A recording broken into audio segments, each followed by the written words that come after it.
everyone, and welcome to Handmade Heroes Show. We code a complete game live on stream. We are kind of at a point where we've got a lot of different things we can be working on right now. That's a good thing. And I think today I could bounce over to start cleaning up the lighting or the camera system. Camera system's big on my list. So I feel like there's some stuff we want to do there.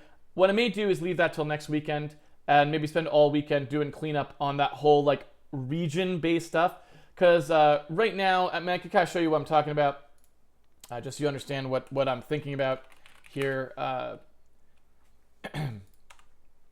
If you remember when I said we were kind of going to go over to the world gen stuff because I wanted to start making things I could actually look at.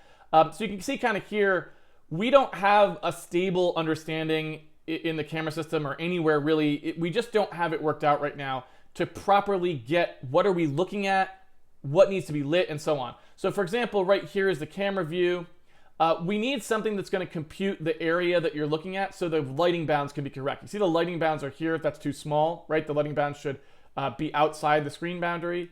And then when you move from room to room, you can see that sometimes the camera works okay in terms of picking up the room, but it right now doesn't really have any ability to look at the size of the room and focus on the size of the room and stuff like that. So we need some of those camera routines now because, like, for example, I hop into this room and it's just almost getting it, right? I hop into this room and now it's totally not getting it, right? Like, it's like the lighting is not the right size. I can't see really what's on the other side of things and so on. So it just needs us to go in and really kind of finish up that code into something usable, right? And so all of that stuff is stuff that we want to do, and you know, that's all well and good, but we need to before ponging back to that and getting started on cleaning that up, what I'd like to do is just do a little bit more of the generation code because we just kind of got the basic stuff working. And I'd like to play around with it a little more and also get us to a point where we can clearly see the limitations of the system so we know when we come back to it to start doing the final pass on generation where we're actually going to generate stuff that we plan to use permanently, where we kind of know what stuff needs to happen. So what I'd like to do here is I'd like to do two things. One is I'd like to get this stuff working better. So you can kind of see here, we end up with a far clip plane that, you know, if I turn on the debug camera where I could just move around, the far clip plane pretty much thwarts us, right? And there's not much we can really do there. So the far clip plane, it would be nice. One thing we probably should do is have an infinite far clip plane projection mode, for example. So that's one thing we should do. But short of that, I also think we need a way to view this map a little bit more sanely as well. So some kind of a map view we can use that shows us, if not for in-game, then at least just for debugging so we can see, because one of the problems that we're going to have really soon here, even that we sort of have right now, is when we run the generator, we have no idea what we generated. So as soon as we get something bigger than this little tiny patch here, like we would normally be viewing in the actual game, we can't see what we made. All right, so what I think I want to do today is do two things. One, I want to go ahead and add some light additional generation instructions to the generator to try and have it build out an actual world that's just placeholder, but that's out there. That we can hop around in, that's got, you know, some dungeons or whatever in it, just as a basic sketch of like, okay, here's sort of an idea of what's going on out there. I'd like to do that, and then I'd also like to make a thing that let me see what I generated, because what we're going to find at that point, and even just like I said right now, is I can't see anything, right? This debug camera was just here to allow us to double check our 3D code, and this is really all it's made for. We need to expand that concept. So we need something that can actually let us view more of the world and in a more convenient way. That's pretty important, so we got to get that something in there for that. It can be a hack. It's just a debug camera. It doesn't have to be anything good, but we need it to be functional. So that's the main thing that I'm going to be working on today. is just getting rid of a place where, okay, the world generation code can now serve as a real placeholder for something that is, it's actually kind of running the way that we might expect, building something out. And we know we're going to come back to it and add a lot of features and goodness to it. But we at least have something that's like, okay, here's a world, and then we can bounce back and get like the lighting, camera stuff working out so that we can hop around that world in a satisfying way and see what we're supposed to see, and it'll look clean, right? So if I hop over to the world gen code, put it in the one that doesn't have my head over it. If I hop over to the world gen code, remember what I started saying yesterday. We've got this notion of create orphanage, and this is exactly how I want my code to look, right? There is a function you can call anytime you want to make an orphanage, and it makes the orphanage, right? Now, this is really important because this gives us a functional building block we can use to create pieces of the world. Anytime we want an orphanage, now there's only going to be one in this particular game, but anytime we wanted one, we could just call this to make another one, right? That is exactly how we want to go forward with all the things that will be in the world, right? And it'll become much more important for all of those things that we be able to call them as functions anytime we want to produce new pieces of the world that tie up with existing pieces, all right? So maybe I want to make something that's like a dungeon call, and don't ask me why I put a semicolon there. I want to be able to create that to make a freestanding dungeon and connect that dungeon up to some other part of the world. And again, you'll note how I did this. I did this very specifically this way because I kind of in my head had a notion of how I want it to work a priori. These functional elements that create a standing structure, they are sort of functional, right? And they're not functional in the functional programming sense, but they are functional in a sense that they don't really have side effects beyond their little element they create. So they create a little interconnected system, and then they just return back to you the notional connection points on that system for you to connect up. And that's the really crucial part. So that's what's going to allow me to create lots of pieces out of generative components and have an overarching game structure sense that puts those in reasonable places and randomizes their layout and does stuff like that. So it basically allows us to approach the problem on a sort of a multi-scale way. So we can say, here is the overall structure of the world. There should be dungeon here, some forest here, ice world here, blah, blah, blah, right? We connect those up. That's one piece of code that sits at the high level. And then inside each of those are the functions that created each of those things. Oh, here's what creates a cemetery. Here's what creates the forest area. Here's what creates a dungeon, right? And then each of those can have things inside them as well. Here's what creates, this little torture chamber. Here's what creates this, dragon lair or whatever, right? And so building it out of those multi-resolution pieces allows us to mix and match these things very freely. And the thing that ties it all together is this idea that it is somewhat functional. When you call this thing, it just produces the information that it needs to encapsulate what it made into like a little bundle. And then you can take that and throw it in to some other part of the world. And the layout system is what's responsible for then harmonizing all that at the end, right? And that was a really crucial part that I wanted to get in there. So that way, all the pieces can be functional in that way. And then at the end, the procedural part, the part that has to have knowledge across everything, is a one uniform system that we can then continue to improve to create better and better layouts out of the information that we're given. But I really wanted that sort of a feel to it because I think that's what will allow us to make nice, convenient generative code that still ends up producing good, high-quality stuff. One of the things that you risk when you create a generative world is if you are not very good at structuring the code and making smart generative code, then it feels like a generative game, right? It feels like a game that did not have thought put into it, and that's not fun. So the most important thing to remember when you're going through all of this is you need to have the code be very flexible and able to express the kinds of things that a game designer might want to express, because if those things cannot be expressed, then your game just feels random, right? And there's a big difference between a game that feels random and a game that feels randomly generated, right? Like, random is not good, right? Just pure random is not good. It feels sloppy and unthought through. Randomly generated, a good high quality game could be randomly generated, but it shouldn't feel random, right?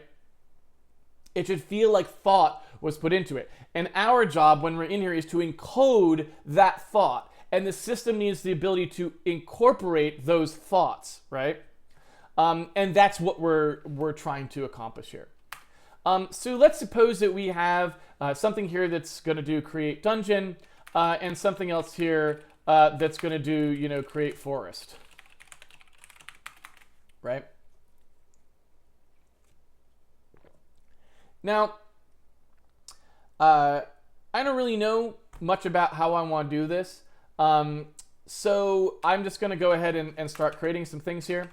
And what we'll see, I think, really quickly is we'll see the limitations of the current layout system, and that's exactly what I want. So, we only just barely spent a few hours on this generation system, so it's not going to be what we need. We're going to need to make a lot of upgrades to it. But what we're going to see here as I sort of start working on this stuff is we'll hopefully start to see those issues coming into play, so we can have a better idea when we come back to it what sorts of stuff we want to do, right? How we want to kind of work with that. So let's go ahead and do something that creates a dungeon. So for creating a dungeon, I'm just going to go ahead and make something that takes sort of a fairly standard look to a dungeon. I'm thinking like a dungeon should be like an easily understandable sort of room-based thing where we just kind of have a few, maybe 6 or 7 rooms or something, and then a passage down to the next floor. So it's basically like, one floor, stairwell down, new floor, stairwell down, new floor. I think probably this is the kind of game that wants to not let you go up and down between floors. So we don't really have exactly what we need for that just yet. I don't have the concept of a thing you can go down that you can't go back up right now. So at some point we'll add something like that. But I think I would like the dungeons to be more like Binding of Isaac and less like Zelda in that sense that dungeons are things you work your way down, you don't go back up. So when you commit to a dungeon, you must finish the dungeon in order to come back out. I think that's more or less what I'm looking for there. For now, I'm just going to put in stairwells, or maybe we can't go down the dungeons yet because I'll just put a square there that's like, hey, look, this is supposed to let you go down. You can't go down right now, but we know what it was supposed to be. So what I'm going to do here is say, all right, let's go ahead and create some interconnected rooms and just make some basic sort of assumptions about those. So we're going to do things the same way we did before. And for our gen dungeon, we know, because dungeon is kind of a simple concept actually, we more or less know what it is that's going to happen here. There's an entrance room, and that entrance room is going to be sort of the piece that's up above the one, sort of place that you would go down into or walk into. And I don't know exactly how we want that to be placed. It's kind of a difficult thing to say because I don't really know how we want that to appear to the player. But I'm assuming that we want it to be something where probably there's an entrance to a dungeon that's part of the other thing in the world. So it's probably the entrance room is probably the first room on that floor that is all underground, I'm guessing, right? So we probably have an entrance room, and that's probably all we have for a dungeon, at least at the moment. Because, like I said, you'll fight your way down the dungeon, and then you'll probably just teleport back out, right? And that'll probably be it. So there would be something here eventually, probably something like that, where there'd be a room that you can then get out from, but that's it. And so when we create one of these things, We're then going to make all of our rooms, and then we're going to, and for now I'll just say, all right, there's a dungeon spec, and everything will get that for now. And I'm just going to make rooms that are connected to each other, and this is going to be a floor-based thing, right? So probably what's going to happen when we create here, we're going to pass parameters to these routines. Create orphanage will even have some. We'll see in a second. I'll probably do a little bit of that today, potentially. But create dungeon is going to be something that's going to, at the very least, take how many floors we want in the dungeon. So we're going to have a floor count here, not a flower count. We're going to have a floor count here, and the floor count's going to say, here's how many levels the dungeon should have, and we're going to start at the top and work our way down, right? As a good dungeon should. So we start at floor index 0. We're less than floor count, and we just kind of proceed from there. So each time when we generate a room, at the start of our dungeon, it needs to be connected to the floor above it, right? It needs to be connected. Okay. So here we're going to have, or I don't know what we would call this, room above, maybe. So when we first start out, we're going to take floor entrance room, and we're going to generate a room.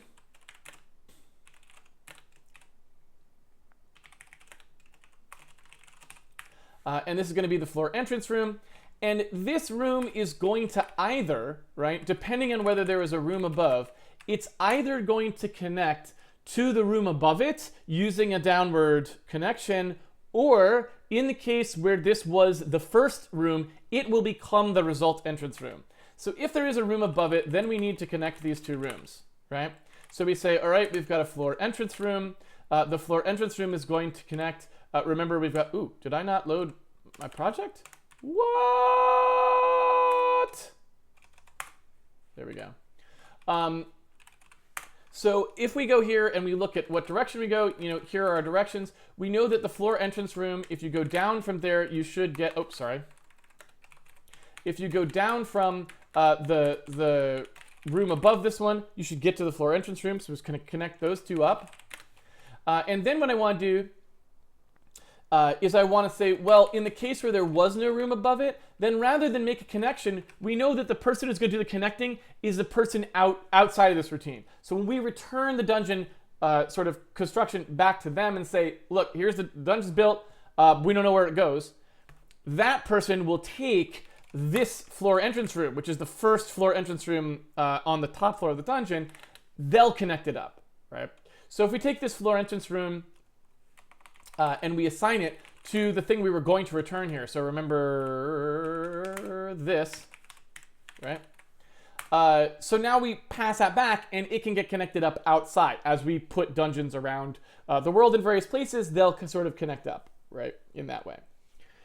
So then what we want to do is say, all right, now we've got these dungeons connected up. What we want to do is start to create more than just one floor, because this would just create a stack of rooms that kind of just connect. That's the minimal possible dungeon, right? And could be a dungeon that we might want for some unknown reason, like a sort of a gauntlet thing where you fight harder enemies on each floor as you go down or something. So it's not necessarily bad, but most of the time we probably want our dungeons to have a little bit more to them than that. So once we create the floor entrance room, we also want to create some other rooms connected to them. Whatever, right? We don't really know what that is, but we want to do something like that. So from there, what we're going to do is say, okay, let's go ahead and create some other sort of branching factor rooms or whatever here. So, maybe there's a thing where we generate some things that this thing has, and maybe, I guess the part that I'm not sure about is how we would necessarily want to go about figuring out what exists in each one of these floors. Because, if you follow the standard model, you've got different things that could appear on any floor, but not all of them do appear on any floor. And then oftentimes there are things that maybe always appear on a floor. So if you took the example of Binding of Isaac, for example, you know that there's almost always a store. There's always an item room. There's always one of those whatever you call it, the room with the little fang doors, the sacrifice room, you know. So there's a lot of different things that you can expect to see on any given floor. So I'm going to go ahead and say, so I should finish that thought. But there's also things that don't necessarily occur on every floor, right? So there's things like certain room types only occur on some floors, not others. There's other things that only occur when you get certain distance down. You know, all sorts of stuff like that. So what I would like to do is I would like to try to mirror that kind of a like structure as we go to do the generation. Now, what I should mention before we get into that is here we've got sort of this result. Our loop is actually set up quite nicely in that this room above that gets set as we go, because I get, you know, and I should actually put that here.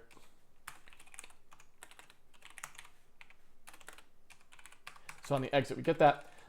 When we are falling out of the loop after creating all the floors, the exit room is going to be something that we could either just have be that final entrance room, if we know that's how that works, or we would want to set up another room that's carried over here. Like, for example, well, actually, no, that is always what we want, because whatever the room is that you would go to exit, now that I think about it, it's not this one. It's some other thing here. It's the exit room for this floor, right? Because you don't go down to the next floor from the entrance room. It's from whatever the like boss room is on that floor or whatever, right?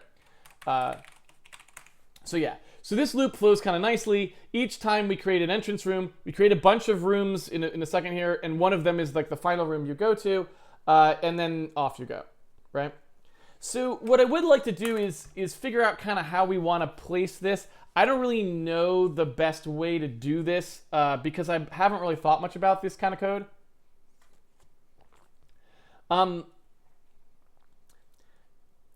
Certainly at the head end, so at the part where we start thinking about the floor, I think we want to do some analysis, and we would want to put some code here that creates sort of the booleans for the system, right? Whether this will have a store, whether this will have a this, whether this will have a that, right? So what I sort of expect we would want to have is probably something like, all right,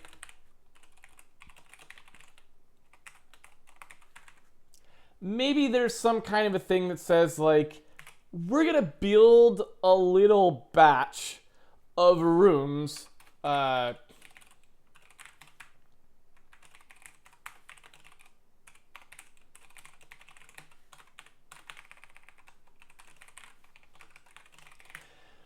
where maybe I just like say, here's the rooms that are going to have to be in the dungeon.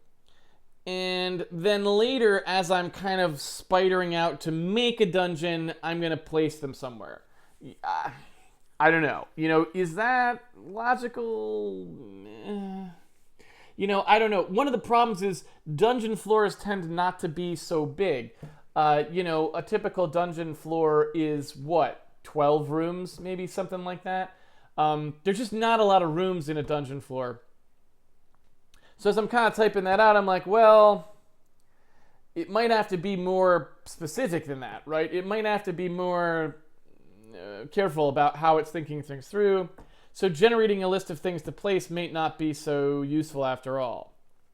Just because of the low number of rooms, you know, it doesn't produce a big sprawling thing with, you know, 100 rooms. It's supposed to be like fairly understandable and self-contained. So I guess maybe that's not the sanest thing to do.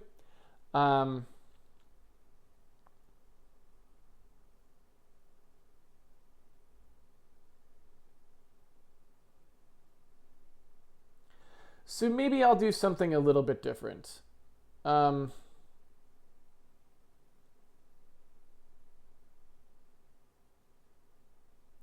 Maybe I'll say that as we design this game, there's probably going to be some idea of how dungeons should be laid out that we sort of get to.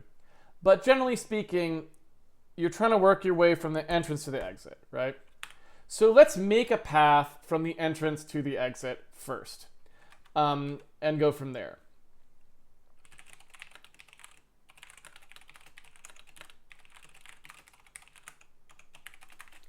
Maybe we say something. Oh, and we've got in our generator, we've got a random number generator, yeah? Do we?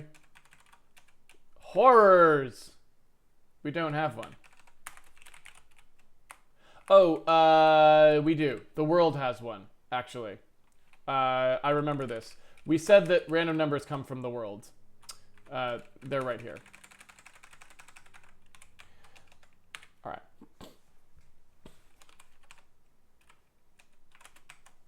So this right here, it would be nice to be able to get random numbers a little easier. So I think I would probably introduce an easy way to pick random numbers as we go that just come off the world generator, and it'll grab it out of here as necessary. But yeah, that's sort of a separate issue. What I could do too is say, look, this points to the this world generator points to the world that it gets. So when you create the generator, in here you just set the pointer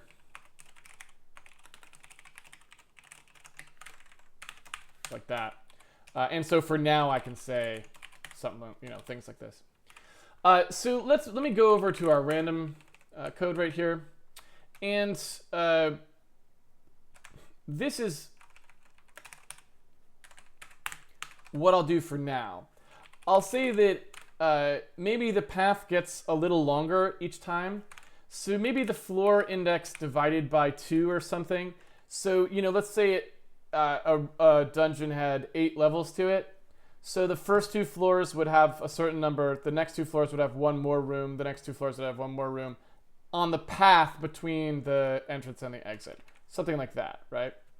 And so what I would say is, the randomization would be floor index over 2. So something from the minimum, I don't know what the minimum would be. Maybe the minimum number of rooms along the path is like 4 or something like that. And the maximum number of rooms along the path is going to be 6 at the start. And then those will just go up as you go. And maybe I could do this a little bit differently. So maybe like the maximum number of rooms could get really egregious eventually. Like maybe you just get really unlucky, and you pull a really bad random, and then you end up with some super huge dependency chain that you gotta go through. I don't know. Roguelikes aren't known for being kind to the player, right? But anyway, I'm not a game designer, so I'm not responsible for this kind of stuff. That's someone else's fault. If it's wrong, don't blame me. This is not my job. Anyway, some stuff will come in here that allows us to do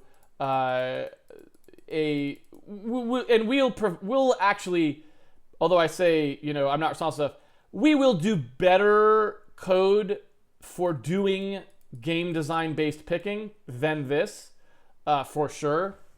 I just am not promising I'll ever tune it correctly, because that's a game designer's job, right? The game designer is the one who tunes and picks those things, not the engine programmer. So that's not my responsibility, but it will be my responsibility to produce better tools than this, because in the future you can imagine us wanting to say some very specific things, such as, okay, sometimes there can be a really hard floor, but maybe there should only be one of those per dungeon, right? So we want some nice tools, some code tools we can use to say stuff like that, and not have it be strictly left to random. And again, that's why I say you want games to feel randomly generated, not random. Random feels crappy. So throwing in random numbers like this is not good. Like, we will not be leaving this in the final version of the game. You want something that takes a more thoughtful approach to it, and we'll see how to build those as we go. That's not the focus right now, but I feel it's important to mention. So I'm just throwing in some stuff at the moment, but that will not be how it is left as we go, right? So this will pick some number of rooms for the path along the way. And what those will do is they'll just say, Okay, for each one of these things, actually, we know what the prev room is. It's the floor entrance room, right? Actually, that's fine too.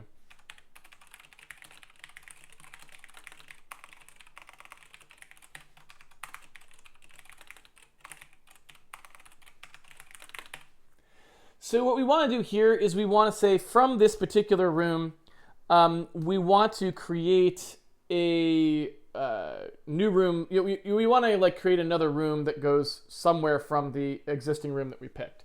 So we start off at the floor entrance room and we want to go somewhere from there. So we know that we can't go down because down has a special meaning in the dungeon. And we know that we can't go up because up would also have a special meaning in the dungeon. So what we want to do is pick from these four options here, right? So what we want to do is pick our connection direction from one of these four options, and we want to pick from the four options that do not include the option that we picked last time, right? So we want to knock that one out of the running when we pick.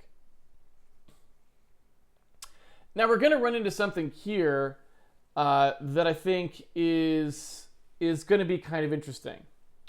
So when we are placing these rooms, we want to be able to place these rooms probably in a similar fashion to how we were placing them before, right? In that we want to be able to test to see if there's a room in this particular area, and we want to like not place the room if that's the case. So what I want to do here is say, well,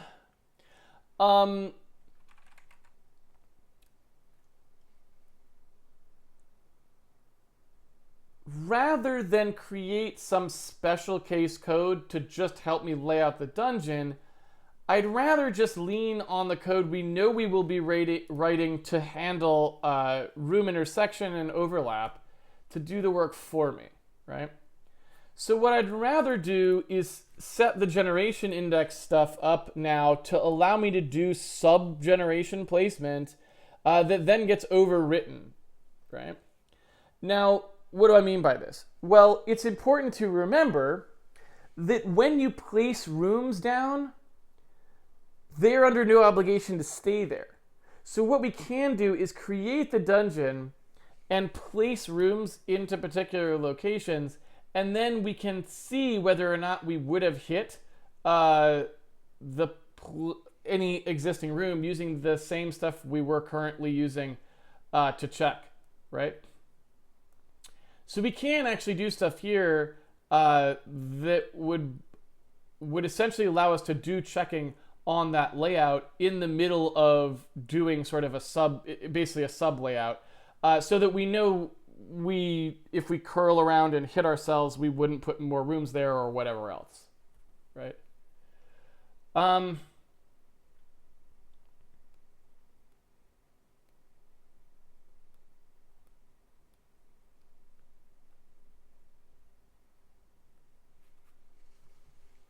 So I'm having a thought as I say that.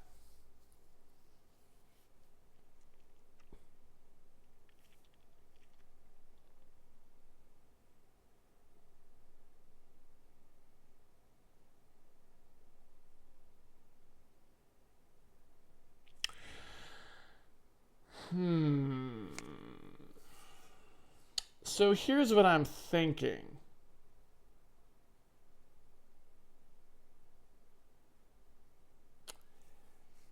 It occurs to me that that almost wants to be the kind of thing that is sort of encoded into the layout itself. Because you might want that to be able to run in the face of other things that get connected up to here. I wonder if there's a possibility for basically encoding the fact that a connection is just something that has to be connected to a family of rooms.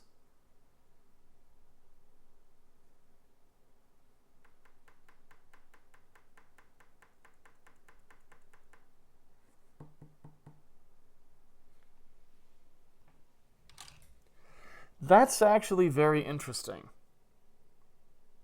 So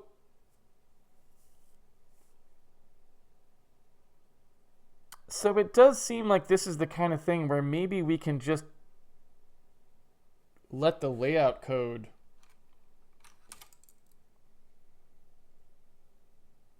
do this later.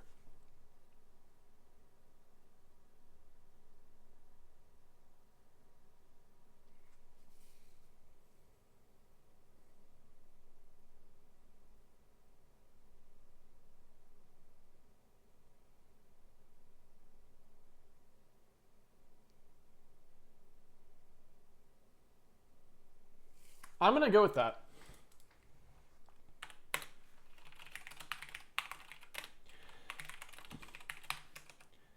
So I'm just going to say, look,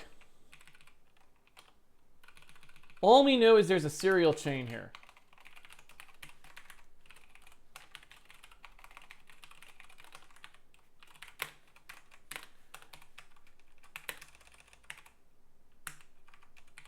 And we know, oh wait, we already have this, that it's flat. So it can't go up or down. And I'm just going to say, look, that's going to be the generator's job. So we know there's a serial chain from the entrance to the exit, and this is what it is. Right? Generation code is going to have to deal with it from there on out. Okay? So we'll upgrade the generator code to deal with that. I think that's where that should go. So that's what we have to do. From there, we also know that the serial chain will have rooms hanging off of it occasionally that are rooms that we want to have in the dungeon, right? And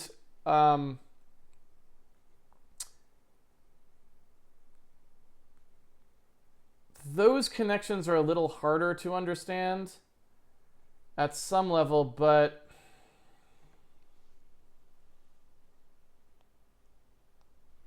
I think I want to just push through with it and see how we go. So what I'm going to say here is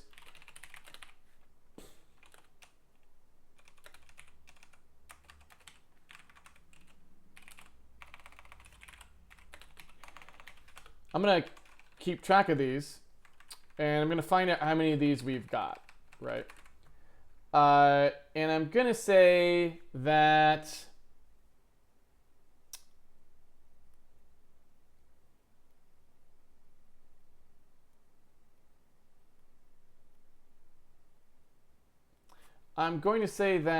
however many of these we end up picking for the path count, I've got my temporary memory somewhere here. Yeah.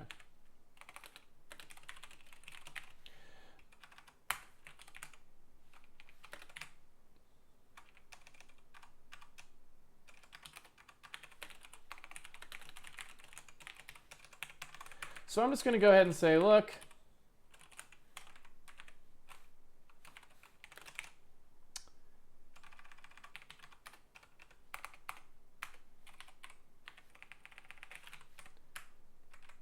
I don't actually remember how this works, but let's say it works like that.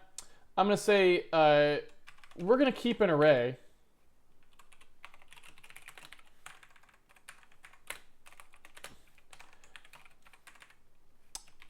of every room that is in the path. So we start out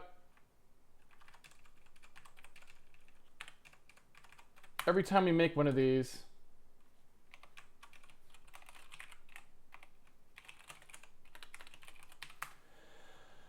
we record which one it is. And the exit room and the entrance room are probably special. I don't know if we want to put this into the path. Probably not. So I would say, yeah, maybe the exit room is special as well. So maybe floor exit room is its own gen room as well.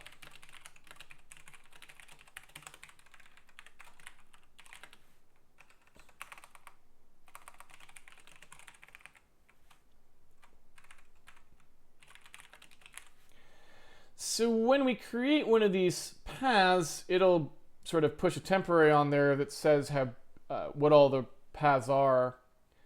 And then at the end, we'll get one of these guys that connects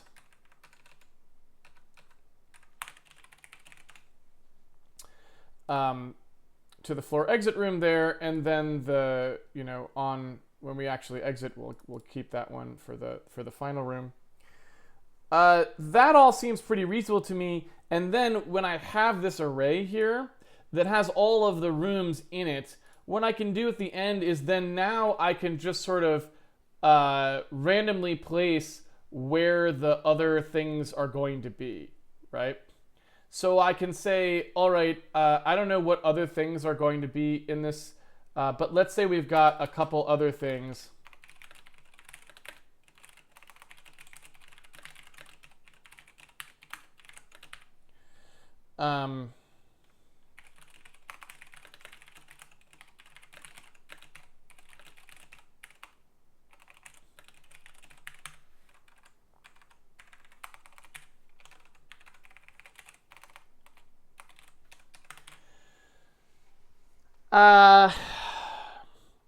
Since I don't really care to go down the rat hole of thinking about all the things that might be in a dungeon right now, that will suffice.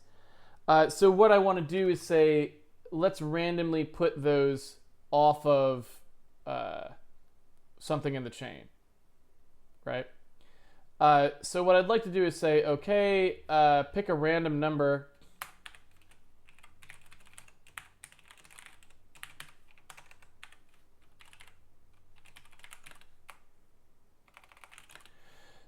So we'll just say connect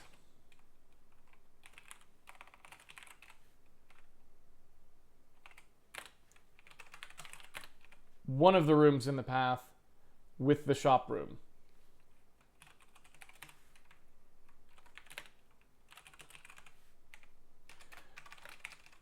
Same with the item room.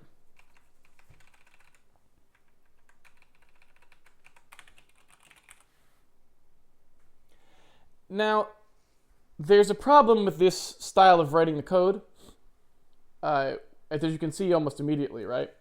And the problem is that if you wanted to have more than two, you would quickly get to a place where if you randomly picked the same room every time to connect them to, you'd run out of walls to connect them to, right? So what we want to do here is we want to make this, we probably want to make a utility for doing exactly this, that every time we connect a room to something, it will remove that room as a choice for future connections. Do you know what I mean?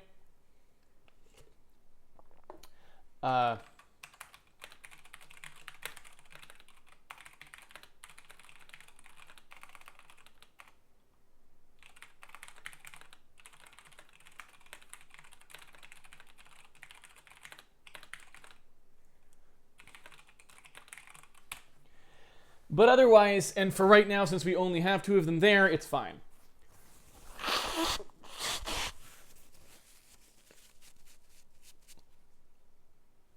Now, it could still fail in a snake configuration.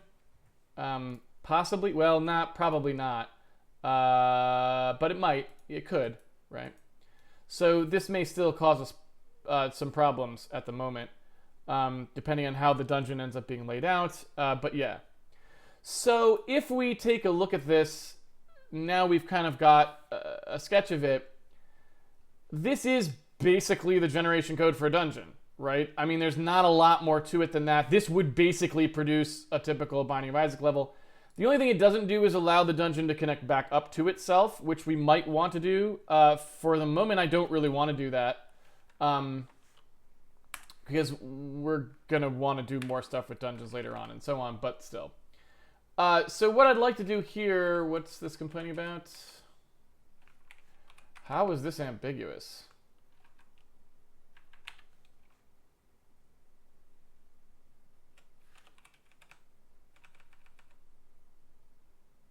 Because they're U32s.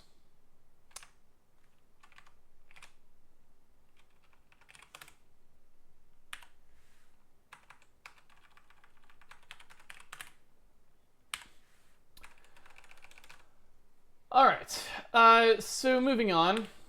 I gotta actually put this in the temp memory.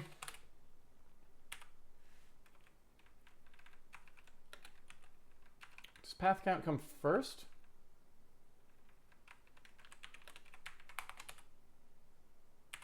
Guess it does. And for the forest code,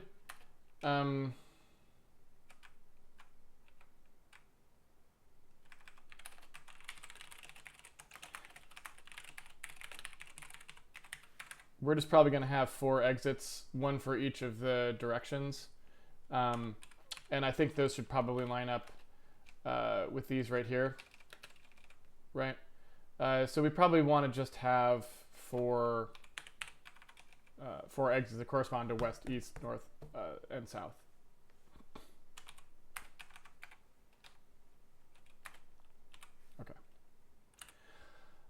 So that's it. And now if I actually wanted to generate one of these, one of the nice things is we can just not call the orphanage generator and call only the dungeon generator temporarily so that it won't make an orphanage, so we don't have to like hop out of the orphanage to find the dungeon or something like that, right? We can just make a dungeon and place the character right in the dungeon. Now, one thing I haven't done yet is I want to create sizes for these rooms. One of the things that I did earlier on is there was a thing I placed in here that's the required dimensions, right? I'd like to first move that into the room spec because that's really where that probably belongs, right? Room specifications should probably be the thing that says what the dimensions of the room have to be or can be. So I think I want to do this. And then everywhere that was doing required dimensions should really be something that's called on a room spec.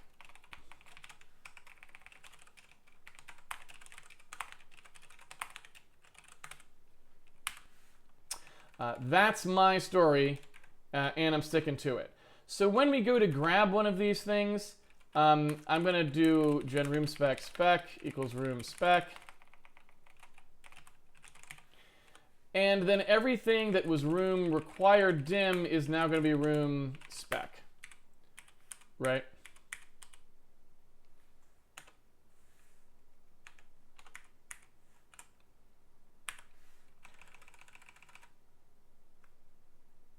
Oops, no it's not.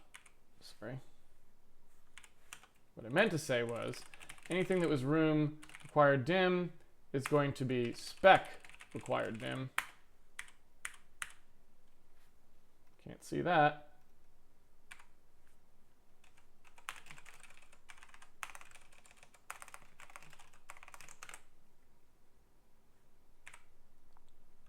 Don't want to touch those right yet.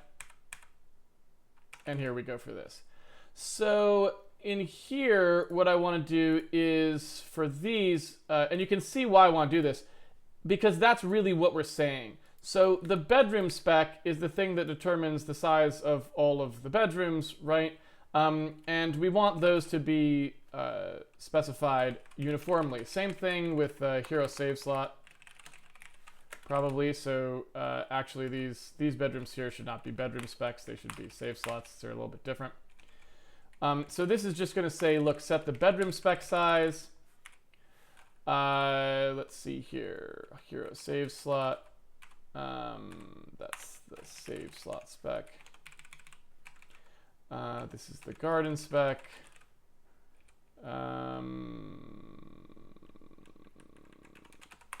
Basic forest spec.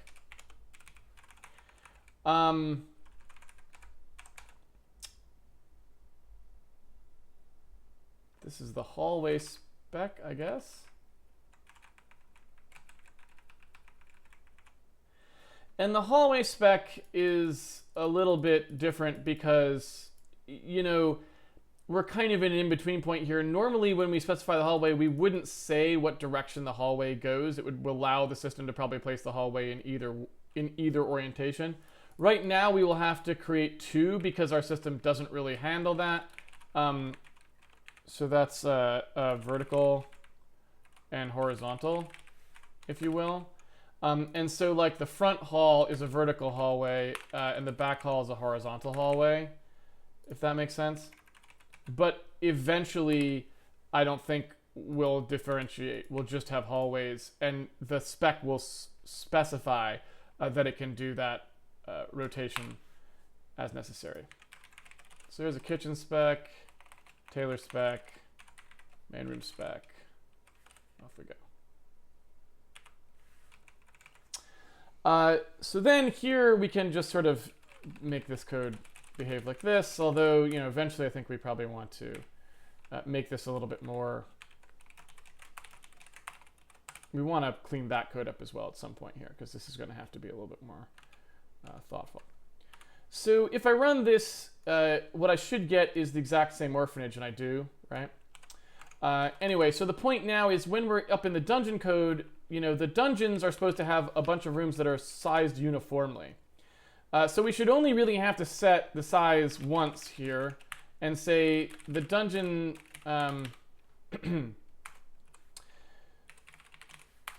the dungeons all use this same one here. So they're all going to say, look, the dimension is always whatever the standard Zelda size room is or whatever it is. I don't know if that's 17 by 9, something like that. So where it's always going to look like this. Like that's just what a dungeon looks like, and that's the end of the story, right? So if I go ahead and compile that now, this should now be functional because everyone uses the dungeon spec, so all of these should be reasonable. And if we ask it to create a dungeon, we're almost on our way, but we are now getting into the part of the generation where we got to upgrade the system a little because we don't handle arbitrary connections yet, right?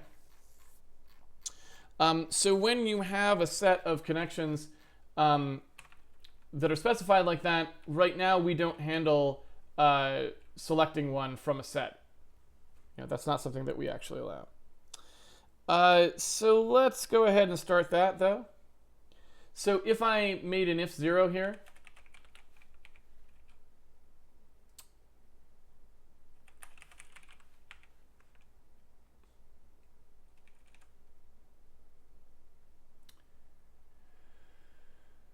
and I'm gonna have to do basically both of these, right?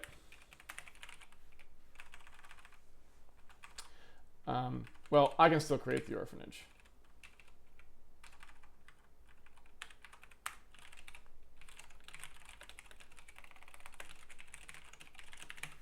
So this will create that dungeon. This will lay out the dungeon. What I probably want to do here is have a thing that's like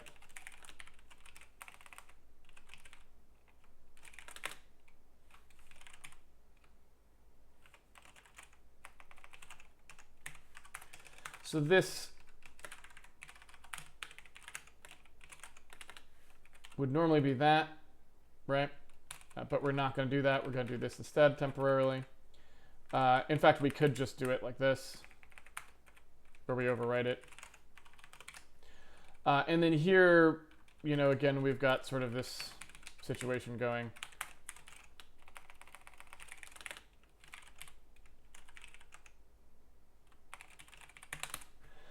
That would create the dungeon and place us in the starting room of the dungeon. Everyone knows dungeons have 7 floors, so there you go. And now if we run this, we will probably get something very bad, and the reason is because we don't have, and you can see we asserted here that we can't place this because we don't know what to do. Remember, all our code does now is it assumes that the direction that you want to go from a room can only have one member, right? So it can only have one bit set. East, north, south, west, whatever, right? But what you can't do is say any of the above. So the simplest modification to this that we could make, right, is something that tries to place rooms along the edge in the case where it just, if it has some large set of possibilities, it will just go ahead and pick randomly from them until it can succeed. So if I go to place rooms along edge, where is place rooms along edge? Here's place rooms along edge. So if you take a look at place rooms along edge, it's just going to place these rooms. And what we could do is we can look at this generation index here as being something that maybe should only be set speculatively, right? So what we can do is we could say, all right, if we find that the rooms that we're placing can't all be placed, we will back up and undo those placements as necessary, right? So now we can start to make something that might actually work. So we can do something like that, but let's just think through how this is going to work. So normally what happens, we come through here, we say, okay, we found a room, and this room needs to be placed, and the room that its antecedent room has been placed, right? Now, when we get this direction here, what we need to expand this to is supporting more than one direction, and to do something about that. So if we were to randomly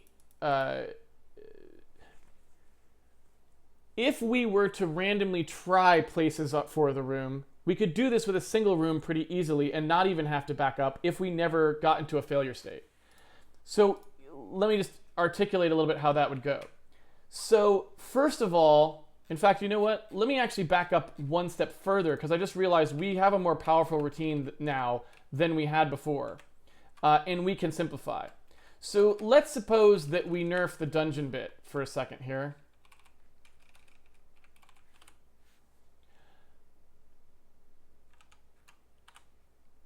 So here's the orphanage. Now remember, we're placing rooms using this place rooms along edge.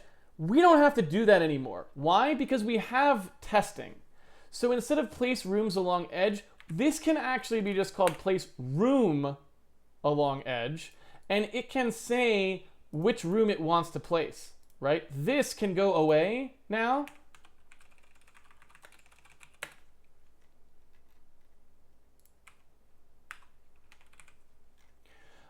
And we can just pass the connection in, right? So we can say place room along edge and say gen connection connection. And then in here, when we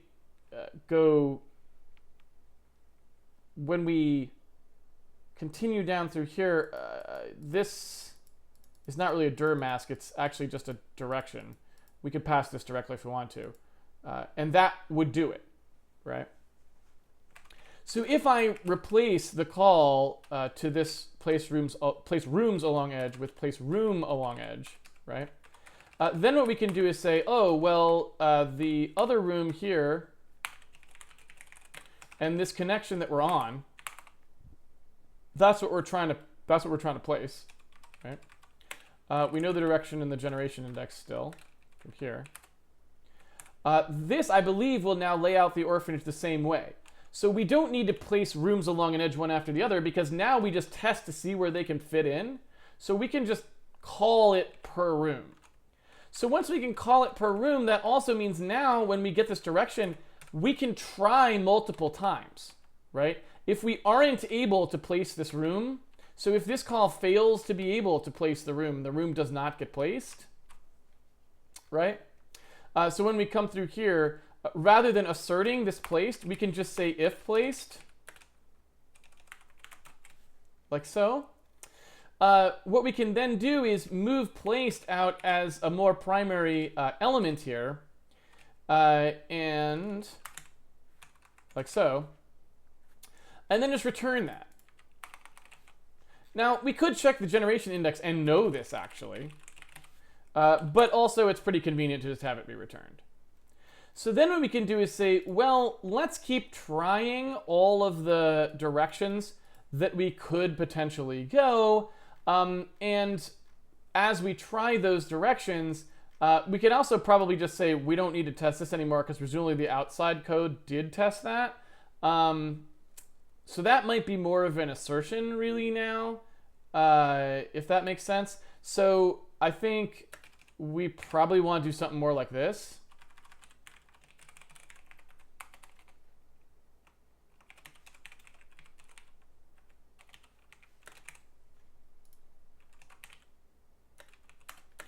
right? Because if somebody called us to place a room that's already been placed, that's probably a bug in the outside code, and we'd rather know about it sooner than later because somebody's got to fix something, right? So now what I want to do is say, all right, well, if this place room along edge call is going to be a thing that takes this connection and assigns it, what I should be able to do is now say, all right, let's move this surface index here. Let's move that up, right? And so to show you what I mean by that, where's our dir mask used? Is it only there? Yes. So what I want to do here is elevate that up one. So what I want to do is say, give me the surface mask, right? Or yeah, give me the surface mask for this surface index, like so. So there's no dir mask anymore, like this. And then move this up as the thing that gets passed in. Right? So now on the outside here, what I want to do is say, oops, that's the wrong loop. So now what I want to do here is say, okay, when we're going to place this room into the system here, when we actually take this direction and we do get dir mask from room, I can also say get box surface index direction and make this a dir mask. And you can see how we're collapsing this code further up into the calling code in preparation for looping over it. So now, again, running the exact same code path, but we've elevated that choice of the direction up to the calling code, which means that now we are no longer obligated to do it this way, right? So now what we could do is try, if the dir mask supports multiple things, we can randomly pull those out of the, we can randomly pick ones to try from there as we fail. So we can try, if a dir mask has multiple things set in it, then what we can do is randomly try things in the dir mask as we go, right? So what I'm going to do here is I'm going to introduce a call that allows me to pick a random direction from the direction mask. And so we're gonna first pull out the direction mask, then I'm going to loop on trying to place this room. We're going to leave the assertion in place because right now, if we can't place the room, we don't have an alternate strategy. In the future, we will have to have alternate strategies, rip up and replace strategies to help place rooms when we've backed ourselves into a corner. What do I mean by backed ourselves into a corner? Well, let's suppose I just said that I've got a certain number of rooms connected to each other, and I don't say how they're connected. So I've got 8 rooms, and they're just connected in a line, right? Perfectly valid thing to say. So the random generator starts, and it just happens to pick this.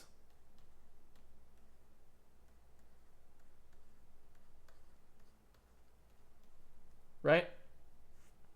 I said 8.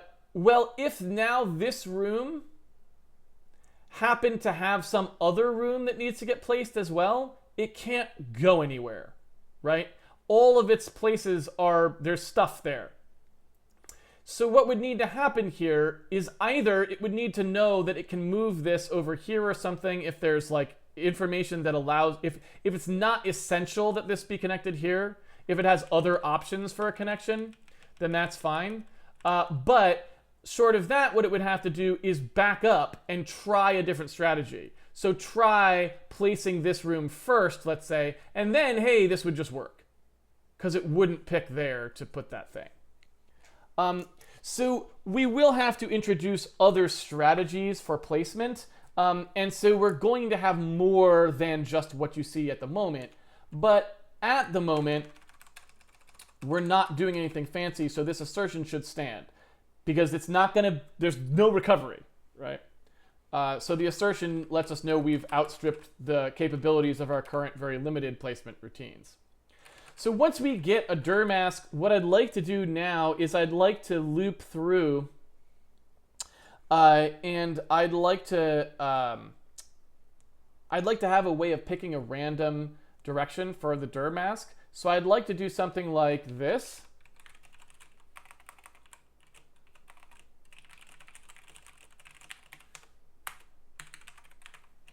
So if I pass a dir mask in, and I pass in a random series, so like the random generator, right? And I say, look, give me a random direction out. I'm going to try that direction. And then when I'm done, I'm going to see whether or not I could actually go that direction, right? So when this thing comes out, I'm going to say, all right, if I could place the room along that thing, then I'm done. Otherwise, I'm not, right? Otherwise, I keep going. And in that case, I suppose we can also say what we do. We want to do get surface mask from the index, right? I believe that is this thing right here. This, get surface mask. I want to take the direction, and I want to knock out that direction from it. So, oops, sorry.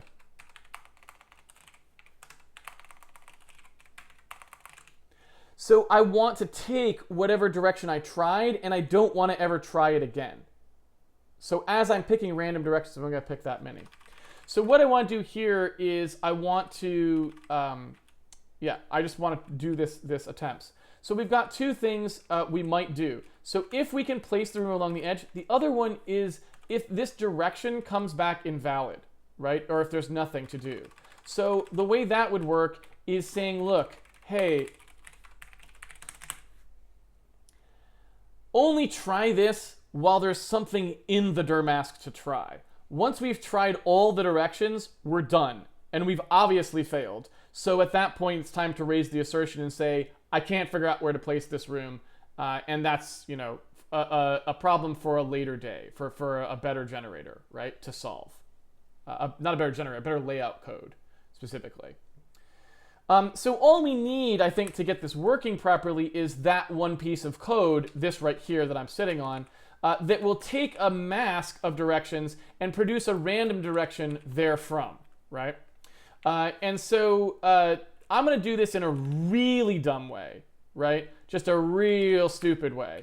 And we can think about, this is one of those things where it might be fun to do the bit twiddly version of it eventually.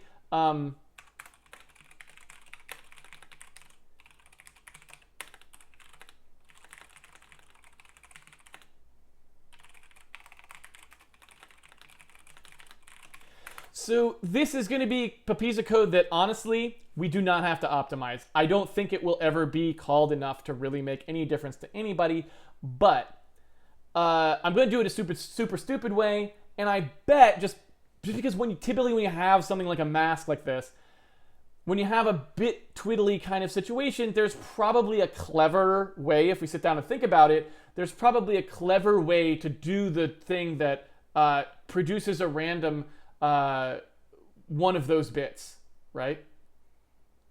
So I'm going to do the stupid version, but there's going to be a smart version probably, and maybe someday we'll want to find that. I don't actually know that that's true, but I'm just hypothesizing. So we know there are 6 directions. So all I'm going to do is I'm just going to go through them, and I'm going to do the laziest, stupidest possible thing.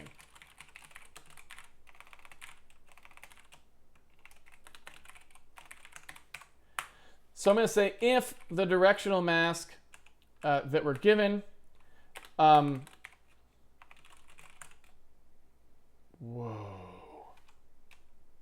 that was awesome. I don't know what it was, but it was awesome. I am going to basically test each of them, and when I find whichever ones are set, I'm going to add them to the array, and then I'm just going to return that. That's it.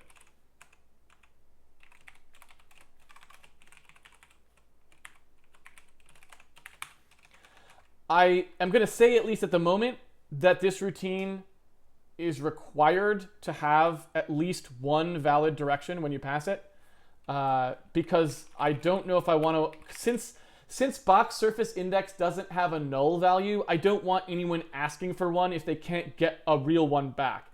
So I'm just going to say you have to test dir mask on the way in, since that does have a null value, which is 0. So that's your responsibility. So anyone Pat calls this with dir mask is 0, they're going to get an assertion right off the bat. That's just how that's going to roll for now. We'll revisit that later if I decide I don't like it. Anyway,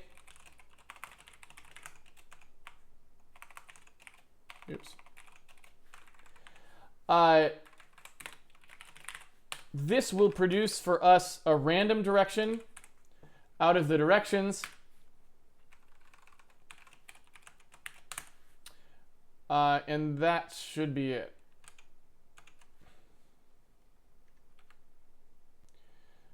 Yeah, forgot I actually need to call that code. Okay, but that was good to know. So, okay, we ran it and we still are producing the correct orphanage layout. That's good. That means that this code at least doesn't have an obvious bug in it. So when you give it a set of explicit directional connections that must be followed, it will follow them. So that's good. We want that to work, right? And so it is good that I tested that. I didn't mean to test it. I was planning to call the dungeon generator, but we should have tested it to make sure that it's actually, that the obvious case is working. So now let's try the dungeon version just to see to what extent that will work.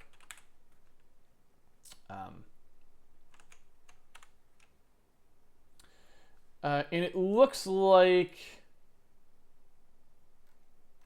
Oh, well, so that assertion...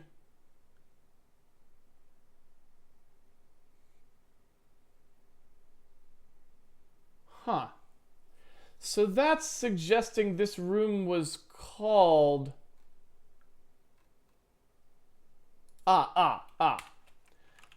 Yes. So that's incorrect. We do have one thing we have to modify in that code. This code that places the room, it always sets the generation index. It should not do that. It should only set the generation index in the case where the room actually gets placed. So that is correct. If the room cannot be placed, in fact, I could put it here. If the room cannot be placed, yeah, then that's erroneous.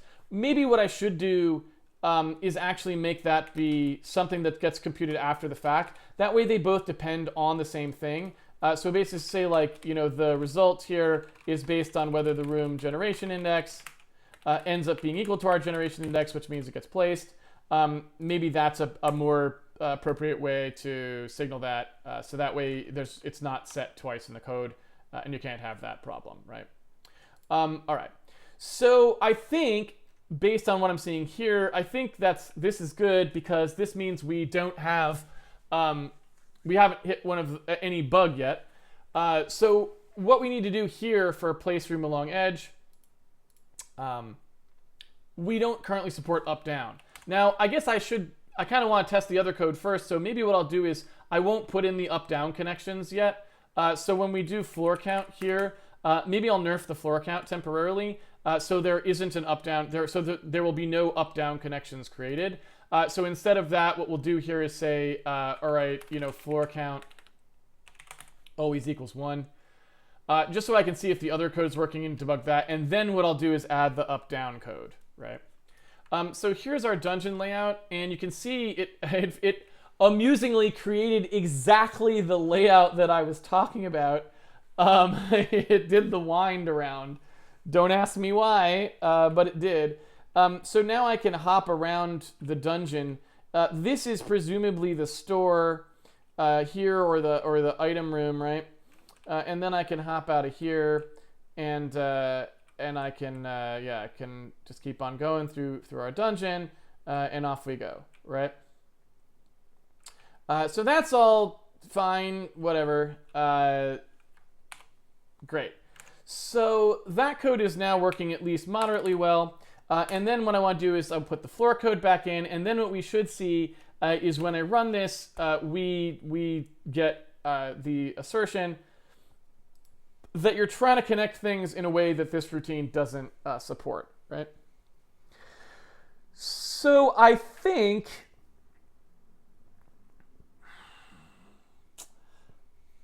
the tricky thing about this is I don't really know how I want this stuff to work, just semantically even. I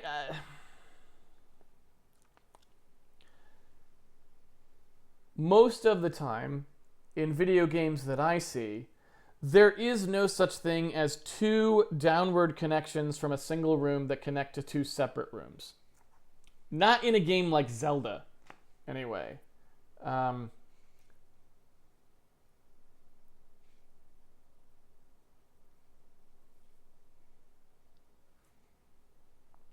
But I suppose once you get up to the versions of Zelda that had long scrolling rooms, then that was true. So like Link to the Past, for example, you could probably go down over here and you walk a long way through a scrolling room and then there'd be a down over here and those connect to separate rooms. So you know, that's fine. Right? That's not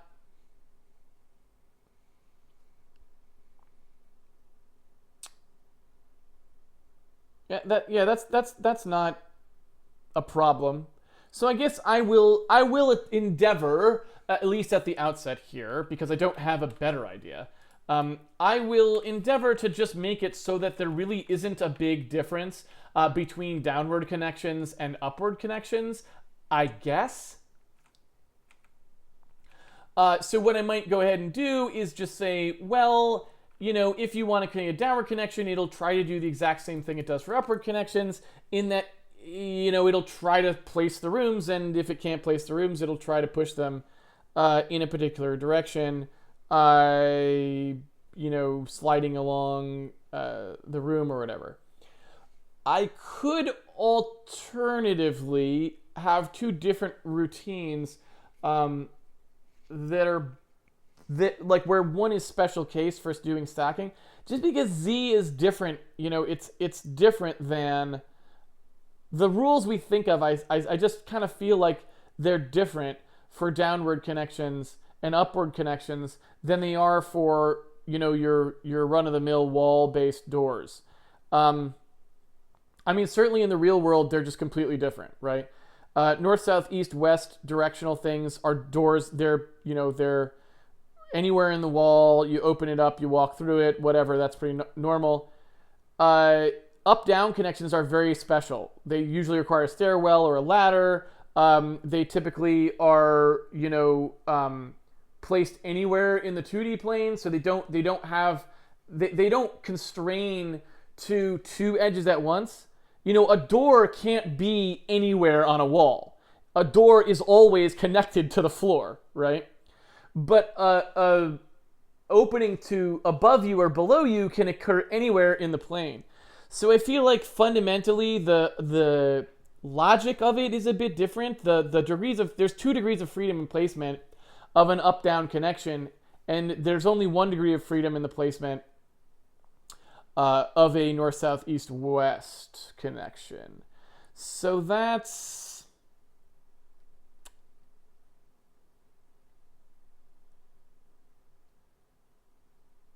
kind of suggesting to me, you know, that it's a different thing.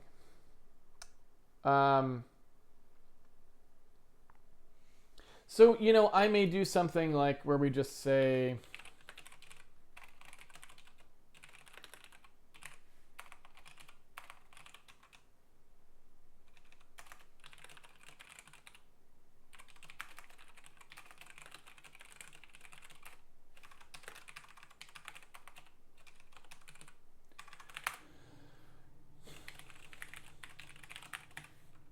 something like this.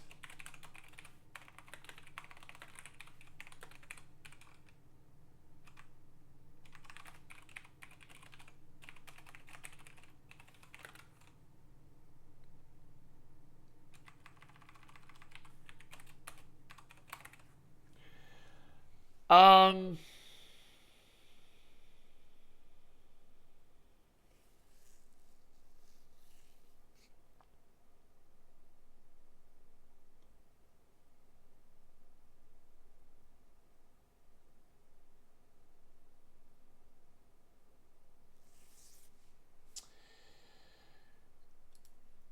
yeah.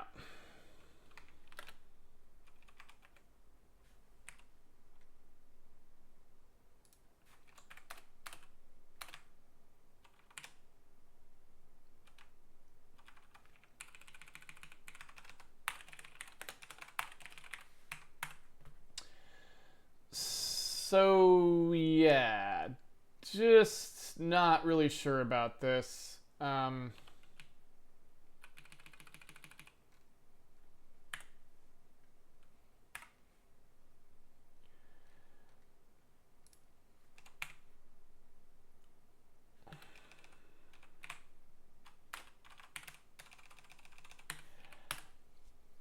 I feel like I'm gonna need 2 pieces of code for this. I mean, maybe I find when I get a little further into it that they can collapse down in some kind of clever way that involves something where you just set one of the axis ranges to one thing, but I don't know. I'm not gonna go that route at first. If it turns out that they collapse later, then that's fine.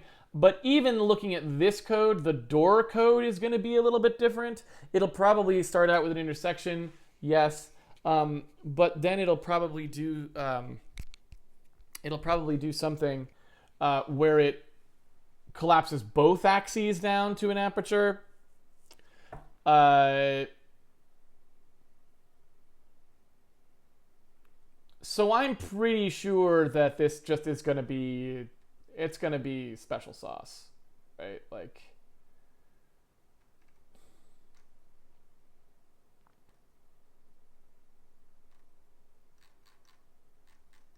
yeah. So what I'm going to do now is I'm going to say, like, look, if it's an is up down connection, I'm not even going to look for stuff. We're just going to do one test, and it's just like, that's it, right? That's all we're going to do. So we're going to say that we create a test volume here. The test volume is, I guess, actually, you know what? No, I could just search the whole 2D region. So we'll search and we'll do like a, yeah, we'll do like a stamping based search, I guess. We'll just do it.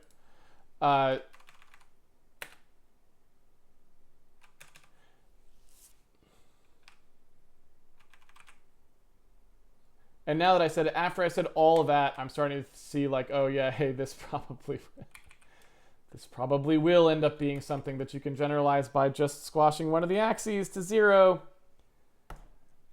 Oops. Anyway, so if it's an is up down connection, then I'm gonna search along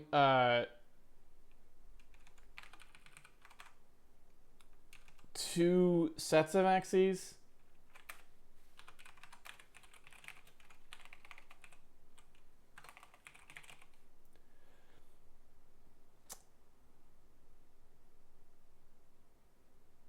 I don't know what I want to call these.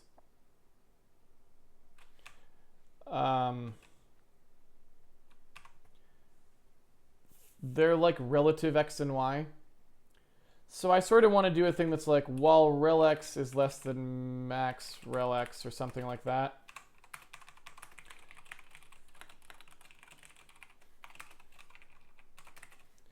So in here, you know, I do my search.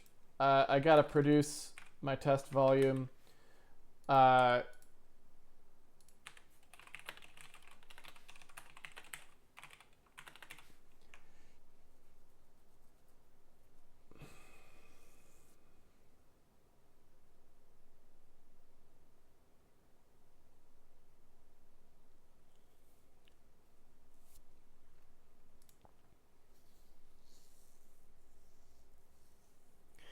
Yeah, and I guess, you know, just looking at it, it looks like if you just wrote one of these, you could then just smush one axis down to 0, the outer axis, and then it would be the same. So I guess I take it back. We probably can just make one of these, and it just forces on the other axis, like on the north, south, east, west, it just forces the search so that there's only one of the other axis that gets searched. And I guess that just works. So I should probably take back everything I said about wanting 2 of these. Maybe I don't really want 2 of these. We'll see. So anyway, moving along. So let's suppose I take a look at these here. If I do is up down, then I'm going to search along, you know, rel x axis. I got to find the min max there. And oops. And I got to have my rel y-axis as well. And those are not the x and y axis. They're some other axes, whatever they are, right? In the case of an actual up-down connection, they are the x and y axes. But if we generalize this code out, then they will actually be potentially x and z or y and z, depending on which direction that we're going, right? So we're going to search along one of those at a time, and then search along the other one as well. So then what we could do is say, like, well, okay, when we go to search along this, we start at min rel y, we go to max rel y, and we stop there. Again, this is not really as inclusive as we want to be, because these ranges, right?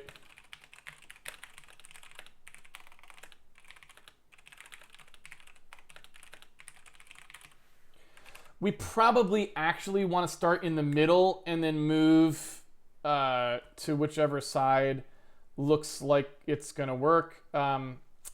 And we'll see how that goes a little bit later. For now, we're not going to do that. So anyway, we'll just deal with that a little bit later. But this is mostly what we want here. Then when we take a look at how this is being laid out here, we want to do 2 of these.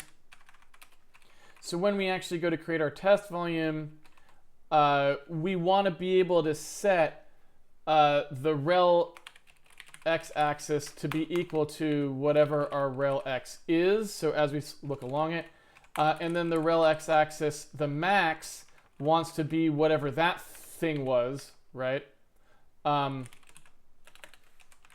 Plus whatever the spec requires of us along that axis. Now, one weird thing here, yeah, so anyway.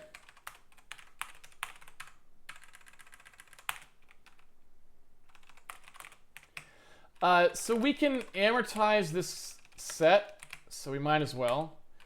So we set the y at the outset, right? And then we set the x every time through. And then we also need some way of setting whatever the other axis is. And you can see how that was being set here. This is to abut the edges properly on the axis that's actually being, like the one you're actually going along, right? So this is the actual movement axis, not the edge, sort of the perpendicular, if you will. So the perpendicular gets set like this.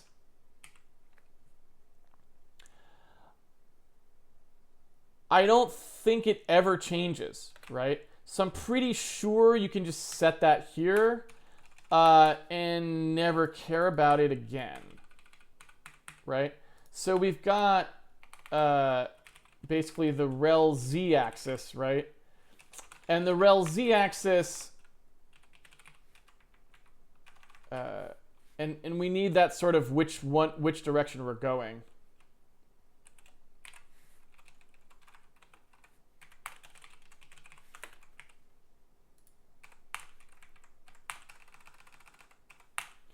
But I'm pretty sure this just sort of works.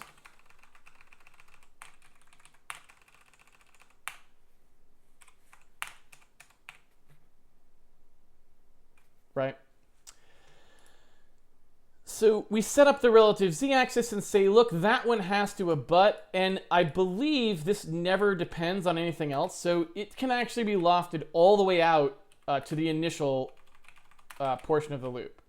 Because we know, like, it's got to be abutting. That's just where it is, right? So that's just known, you know, period. And then these have to be tested, right? So once we do test these, we know rel y can get added to here. And what we want to do is sort of take this code again and bring this code up in. And I guess I will just nerf this loop and just use one loop. I'm going to do exactly what I said. We couldn't do, as always, when you start writing the code, it becomes very clear that actually the shared parts just jump out at you. So, you know, off we go.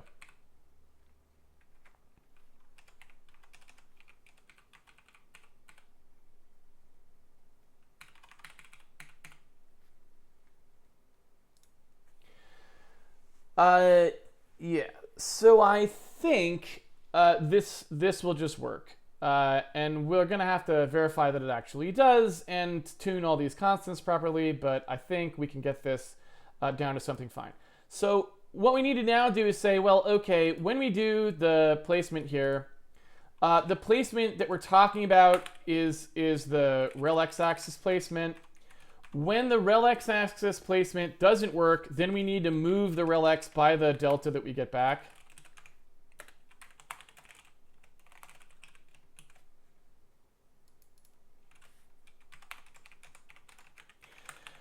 If we can place it, then we're done. So we want to break out of here. We need this to be a while loop based on the placement function here as well. So we really want to say, while the room hasn't been placed and the relative y is still something we want to test, then do the rest of the loop, right? So once we get in here and we look and we say, okay, let's try to place this stream, we replace it, we do the intersection, we find out along, this is going to be the edge axis that we're testing right here.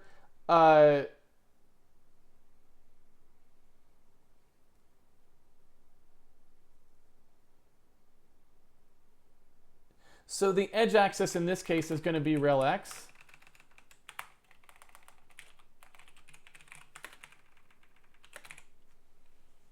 Right? So that's the thing that we're probing along. And that rel x axis, when we set the door to have that, if that was actually, yeah, I mean, that we then need to do that for both cases. So the y-axis that we're testing along also has to be shrunk down to its middle for wherever the connection was. And then the min door and max door part of things, that's just the rel z-axis.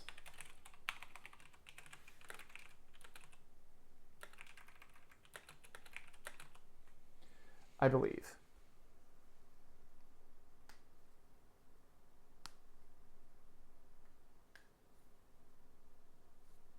So I think that is sufficient. That's what I think. That may prove to be very wrong. That's just what I think. So coming in here, we're going to have rel x-axis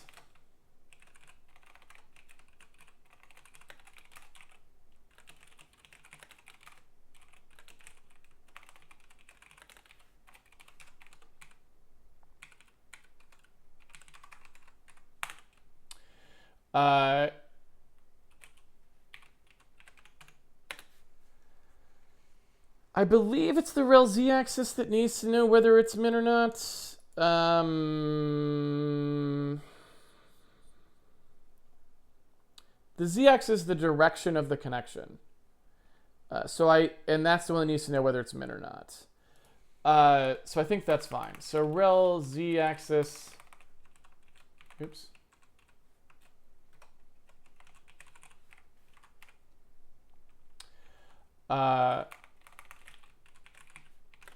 This is like the abutment. So the rel x-axis, rel y-axis here. So the x-axis is the edge axis. That's going to be this. And so the y-axis is z, right? And doesn't actually matter in the testing, right? So when we go to do this and we do the min max here, we should get like no actual testing there, and we can override some of this a little bit. Like what we could do, for example, is make sure our min and max rel y are set like up here, so that when rooms end up stacked higher, they won't put doors where you couldn't get to them. We'll have to look at that a little bit later. For right now, this will be fine. So in this case, it's the same thing, but the directionality is different, right? So that's all fine. In this case, we now flip the two, so it's actually like that. The y-axis is now the direction of the connection, but otherwise everything's fine. And then similarly here, same exact thing, but this becomes a false. So now what we can do is actually just treat our up and downs exactly the way that we were treating everything else, and we can just actually use literally this exact layout of axes that actually exist in the world, and then it will just work, right? It'll search along the x and y axes and connect on the z axis. Now, if we're going up, this is actually backwards. So I feel like these should have been set like that. And that's kind of a mess up. So if I come in here and look, you see how we've got like down and up are set this way? I don't know why they ended up being the other way here, because down is the min version and should have been that way. So thankfully we did it right in here, but we did it wrong over here. So now we've got that fixed, and that's good. So I think that's the sketch of the routine. I think we probably got a lot of typos in there. So we're going to have to fix that. But once we do, then I think we're good to go, I think. I'm a little surprised at that. I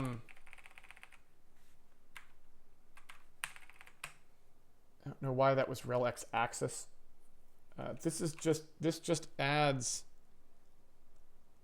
Why did we have that? I don't know why we had that. I mean, isn't this just this? Why did we not do it that way before? I'm not sure. Anyway.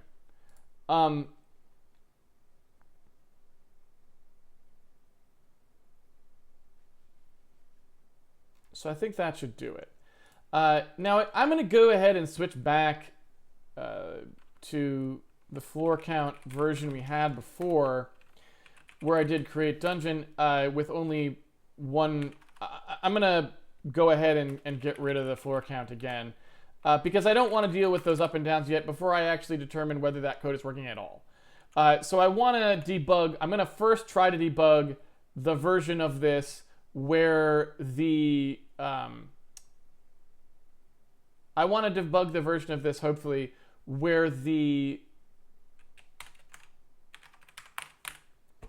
we actually need some rooms, obviously, where the connections are still planar, and get that code working first, and then go ahead and do the other version. So I want to I want to make sure that that part is properly working. And you know what?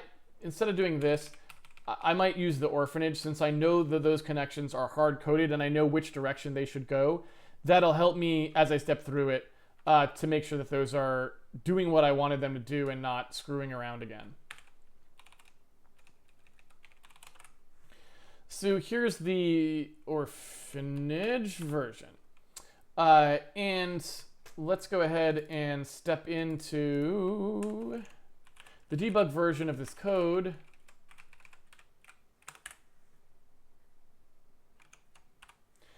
So I can test it.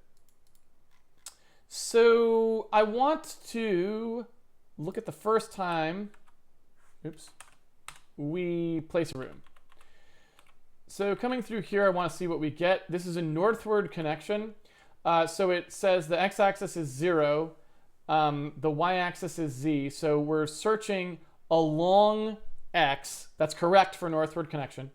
And the z-axis, which is the direction of the connection, is going to be the y-axis. That's correct. and it's on the max side, which is correct for north, because north is going up, so it's connected to the max of the connecting room. So we start. Is it the min? No, it's not. So we start by setting up the base room's information here. So we're going to take our test volume. Let me just go ahead and get rid of this here. We're going to look at the base room's volume. There it is. And we're going to look at the test volume. So here we can kind of see when we create these volumes what we're actually looking at. So we're starting with the base room. It goes from 0 to 4, 5, right? That's just how that works. And it's already placed. So now what we need to do is figure out, okay, how should the z-axis be set? Now it has to abut. So what we should see is we should see this create for the z-axis, which is the edge axis, which is the y-axis, we should see the y be set to an abutting connection, right? And so what we should see is if the max y here is 5, right, we should see 6, and we do, and off. So that worked. That was correct. So now we're going to go ahead and figure out what the other testing areas are here. Oh, and I can already see a problem that we're going to have. This is probably bug number 1. So you can see our x goes from 0 to 4. This is our problem. This min rel here is going to have to go, it's going to have to be a less than or equal to test, because it may actually be the z-axis where there's only one high. The other one, we intentionally left it out because we're sliding it across, and we knew we couldn't slide it that far with it still overlapping. This is kind of gets at the thing where this is the part right here that I'm actually talking about very specifically. I'm going to go ahead and do this for now. That's not really correct. There's more we want to do there to obey that to do. So let's try that one more time. So now we come through here and you can see these values are set correctly, however. So that's good. And now we should enter the loop. Before we would have just skipped out of the loop. And so that was bug number 1. So now we set the test volume up as the first place to test. And you can see here we're setting that z-axis. We should set the z-axis to the exact same thing this is set to. And we do. And that's great, right? That's what we want. Now we're going to proceed to test the x-axis. So we set up an x-axis test. That x-axis is 0 to 12, right? We see if we can place it there, and we can, right? Then we put the door in place. I'm going to ignore doors for now. That's another part of this routine. We break out because we've set the generation index now, so we're good, and off we go. So let's take a look at whether that placed these rooms properly. I think it probably did. I'll switch back to an optimized build for now because at some point we should just have the lighting turn off in debug mode, because then we could just run in debug mode all we want. The lighting is our only slow code right now. So that placed the orphanage just fine. So now I'm going to kick over to the dungeon again and see if we can get that Z code working. We're almost out of time, but hey, that's the only other thing that I wanted to do anyway in this set of code that I was working on right now. So if I go ahead and do the create dungeon call and set those as the starting rooms, then we can see what happens. All right, so we're getting a placement problem here. We don't really know what that placement problem is, so I'm going to start by creating the easiest thing for me to debug. I'm going to set the floor count equal to 1, see whether we get any problems on floor 0. We do not, so it's still able to create this simple ring correctly. I'm then going to set it up to floor 2. And see if is it the downward connection that caused a problem. So it's not, and you can see now we've created a 2-floor dungeon. So I suspect what we're getting now is just at some point we create a dungeon that loops back on itself and cannot be placed. So it looks like our up-down connection just worked just fine, right? And so that's, yeah.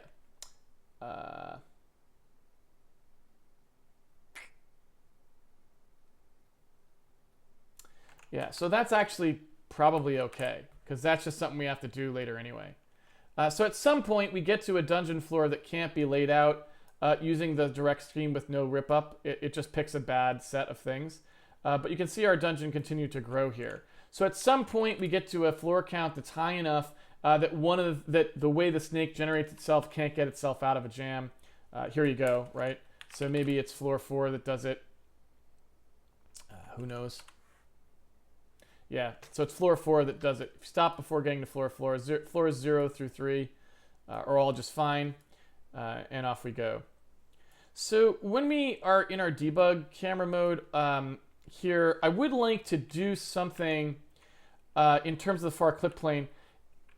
Like I was saying before, I want to be able to have a way to see this stuff a little bit better.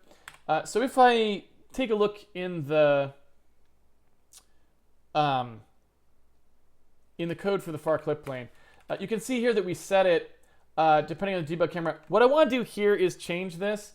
So I want this to be specific as well. So I want to set the far clip plane to something. When we're using the debug camera, it's going to be something other than what it was before. So what I want to do is I want to set this to something that's proportional to the target distance. So basically, as you zoom out, you get more far clip plane, right? So I want to take like when we have that when we dolly, right, which is this bit right here. I want to be able to take that dolly distance and I want to put that into the mix, right? So I don't know what it should be, but like as we dolly out more, we will be able to see more or something like that. So I'm just going to set this far clip plane up to sort of allow us to zoom out better. So as we zoom out, we don't get any clipping, basically, right? So you can kind of see now we can view the whole thing, right? And so that's good. So there's our dungeon being created now, and that's all well and good. I would like now to combine these two things just so we can verify that the world generator stuff is working at the base level that I want to be working at. Again, without rip up and replace, but that's okay because that's a more complicated thing that we'll be sort of putting in a little bit later on. But then the way to do that here, right, if I create the orphanage to create the dungeon, I need the dungeon to be connected to something. I might as well make it the forest path there because that's where we exit the orphanage. Now, eventually, I'll want to put the forest in between those two things, but at the moment, since we're pretty much out of time, we're just going to connect them up and leave it at that. So if we take a look at the forest code here, I'm sorry, not the forest code, the orphanage and the dungeon code, I have the forest entrance. I'm going to go ahead and take the forest entrance. I'm going to connect these up so that if, I'm going to say if you go downward, box index down, yeah. So if you can go downward,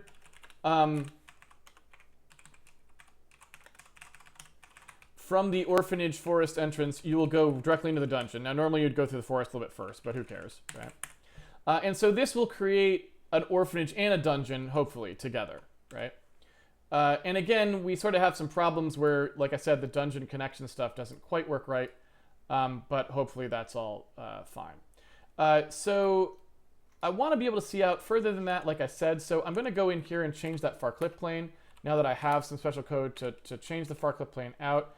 So what I'm going to do here is maybe I'm going to say take that camera dolly distance and just put it up a bit. I'm also going to start out maybe with a little bit of a further far clip plane in debug mode, and we'll just call it a day.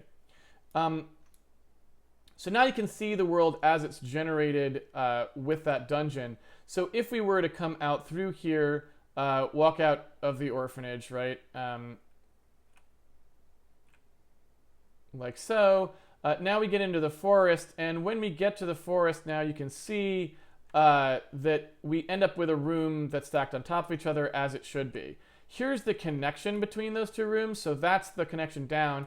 Our room generation code does not have any stairway generating code in it, so that's why there's no stairway there, but you can see that it correctly picked up the fact that that is where you would go down.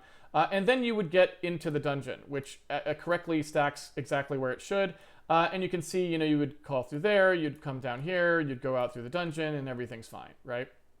So the world is now sort of slowly becoming an actual world with some stuff in it. And that's probably enough for now, right? So I think now that gives us enough I may layer the forest in there at some point, perhaps. One thing that it would be nice, I don't know what we...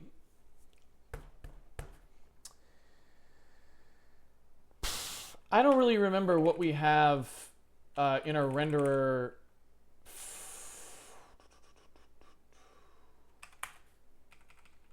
for strings.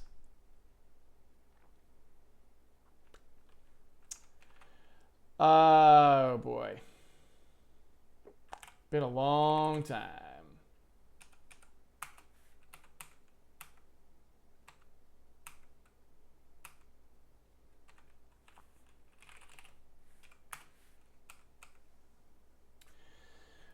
Okay. So here's our string printing code.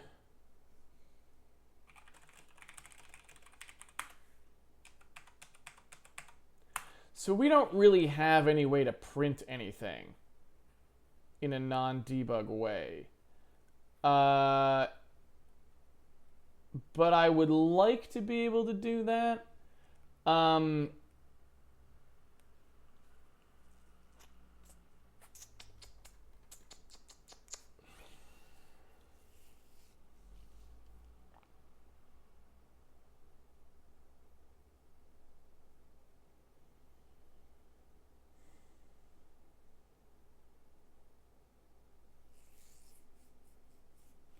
I'm not going to tackle this now, but soon what I think I would like to do as well is have a way to attach our room name so we can look at this thing.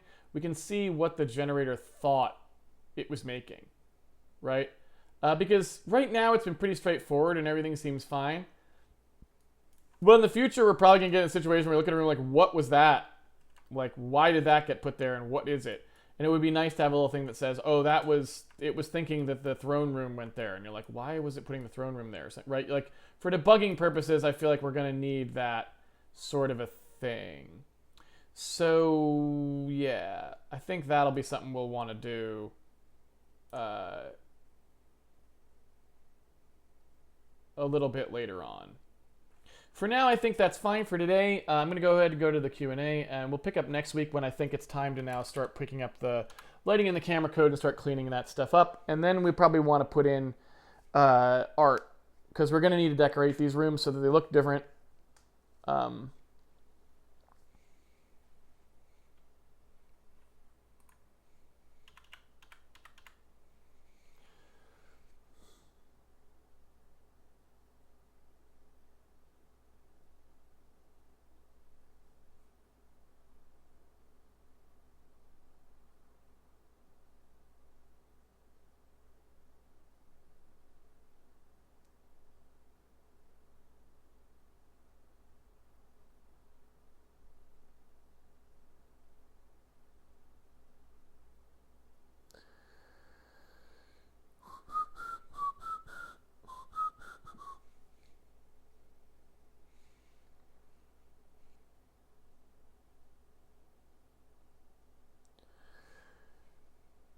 Serialization. How do you decide whether to include a library in your project or not? Not. That is the decision. TTBJM. Who builds a dungeon under an orphanage? Charles Dickens.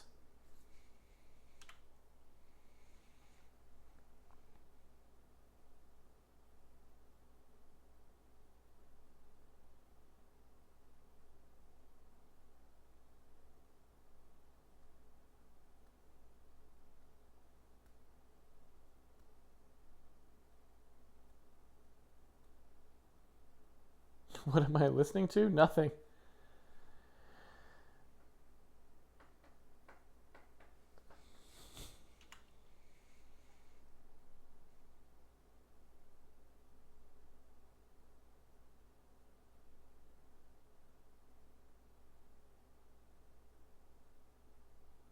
What's the invalid default thing statement?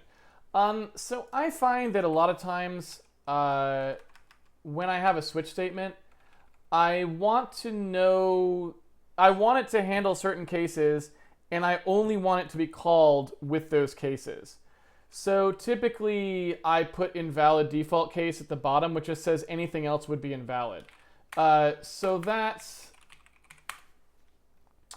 just defined to this. So these are basically just two notes I put in my code. Invalid code path means if we get here, something horrible has happened. Like the values should never be able to equal what they're equal. We're totally screwed, right? So that's an assertion. Invalid default case is the same thing, but for switch statements. It just says, look, anything other than the switches that are handled here, or I should say the cases that are handled here, is invalid. So I put that at the bottom of every switch statement that doesn't have a default. Unless I intentionally don't want to handle the cases, right? Which maybe sometimes I want to do. Are you wearing headphones because you want to hear the Visual Studio error sounds? No. I'm wearing them for two reasons. One, it's the headset I use as my microphone. But the other reason is because when we debug game sound, I need to hear it, right?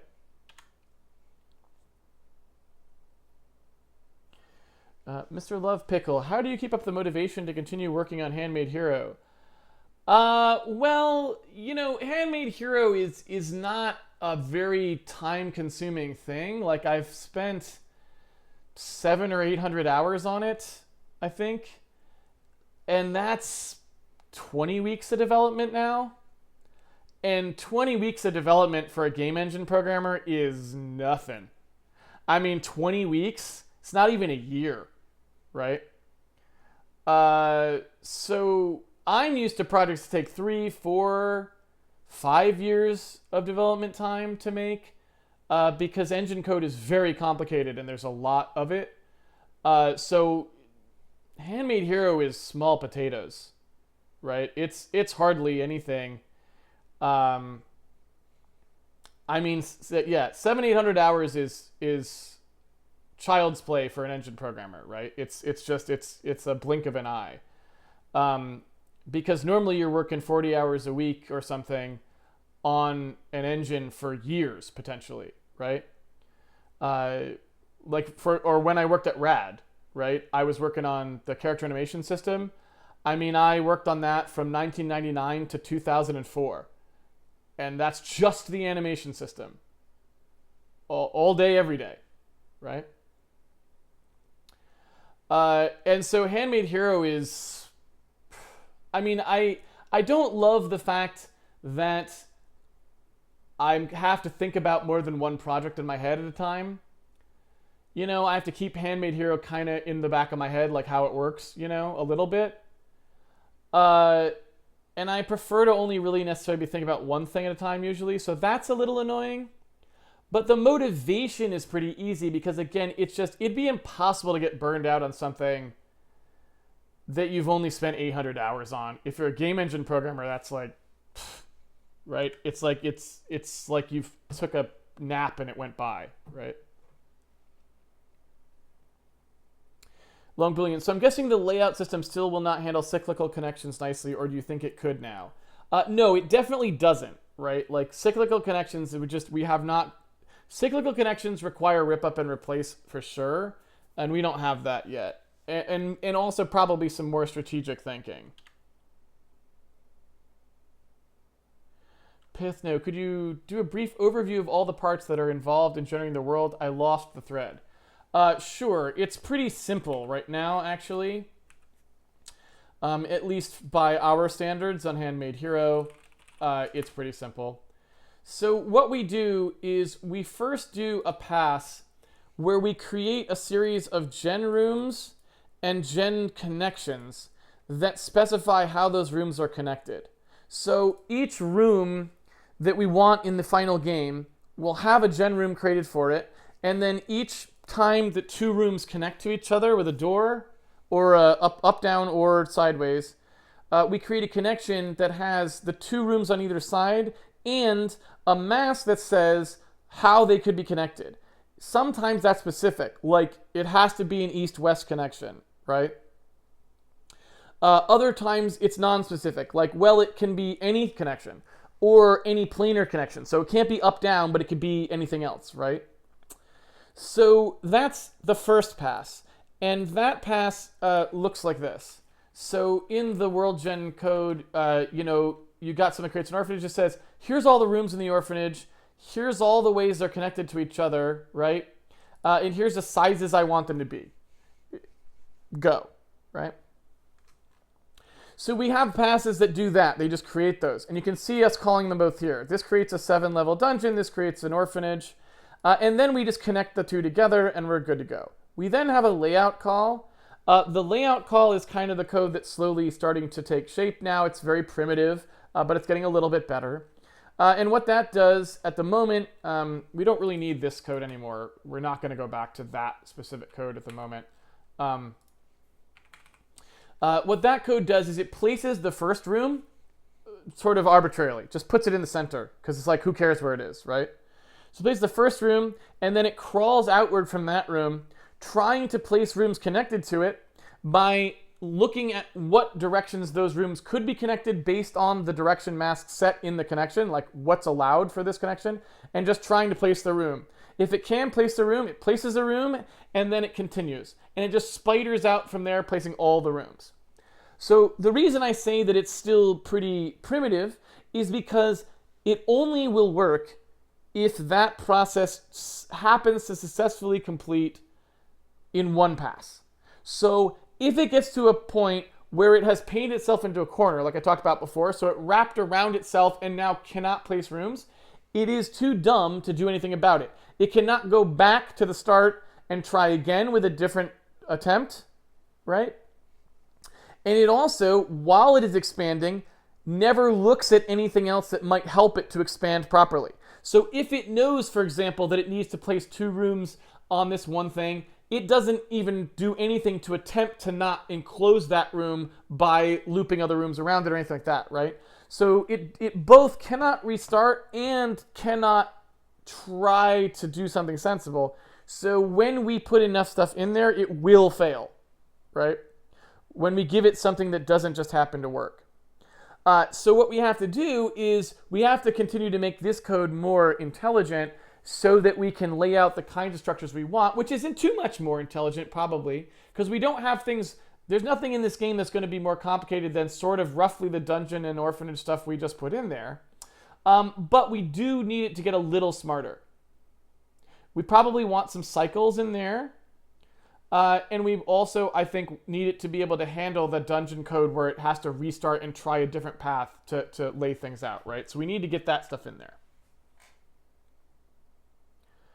Are you working on other stuff parallel to Handmade? Yeah, I program full time. Like, I actually make game technology for a living. So this is only done in my spare time.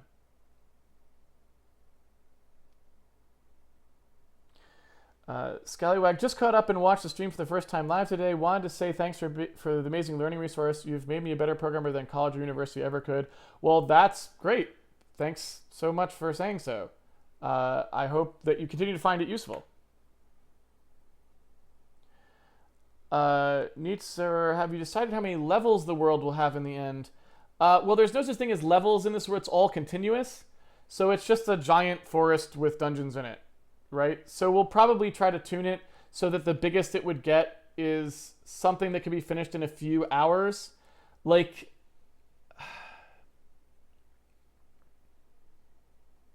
who knows? I don't know what we'll do. You know, maybe we'll have 2 modes you can pick from. Like maybe you can pick one that says generate me a 40-hour crawl, and it will. You know, I mean, I don't know. I'm not a game designer. I don't care really about that part of it. So, you know, since the engine will probably be able to generate you a 40-hour thing, maybe if you want to, you could do that. But regardless of any of that, it will always just be one continuous world. So there will not be like levels where you like load a new one. It's just one big world you walk around in, and you know how big it is what you input to the generator. So when you call the generator, you'll say, here's how many hours this dungeon's supposed to be. And we'll probably pass like 0.5 hours for the first one. So it's supposed to be like a 30-minute thing. And then as you unlock more, we'll say like, okay, now it's 1 hour. Now it's an hour and a half. Now it's 2 hours, 3 hours. And that maybe would be as big as we typically do it, right? When you unlock everything, it's 3 hours. But maybe we'll want to just have a silly mode you if you get to the 3-hour mode, where you can also say, generate me an N-hour dungeon, and you can just set it to whatever you want. So it's like, if you want to say, generate me a 200-hour dungeon crawl, it will. Why you would want to, I don't know, but, we could do it. This is a game that's meant to teach people how to program, so it's not really about making design decisions. It's about programming, and if our code supports you asking for a 200-hour dungeon and getting one back, then maybe we should just let that happen.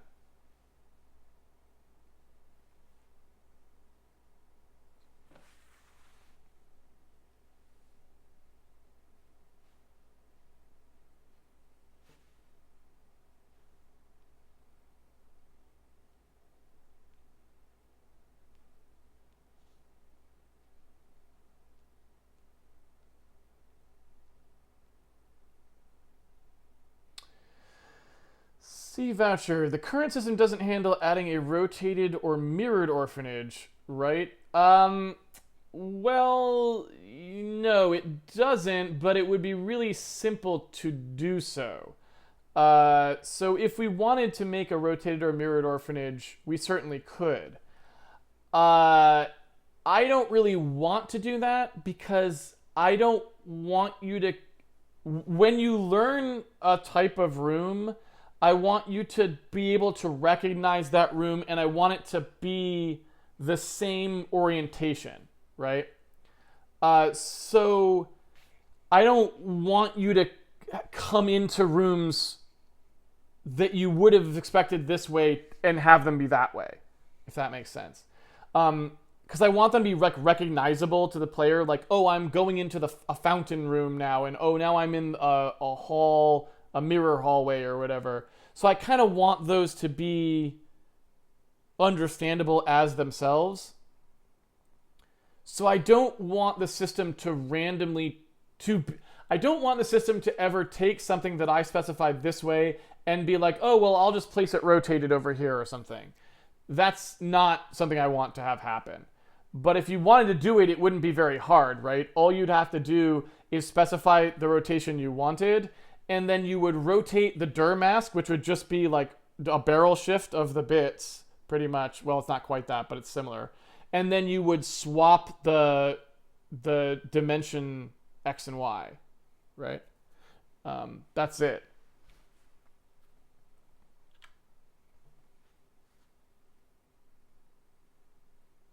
At the moment, the gen rooms are all created by hand.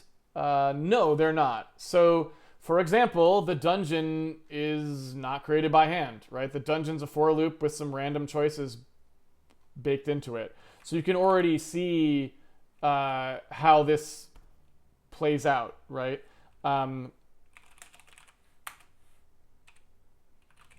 So even now, when we haven't really, even though we haven't really done much, you can see this is completely procedural, right? There's no hand authoring here at all, really. It randomly picks how many there are in a chain from beginning to end. It randomly picks where it might place the shop in the item room. You can imagine saying, putting an if around these if you don't always want there to be a shop, right? So no, like, we're already past the point of the hand authoring. Like, we're already into random generation, and we've only just started. If that makes sense.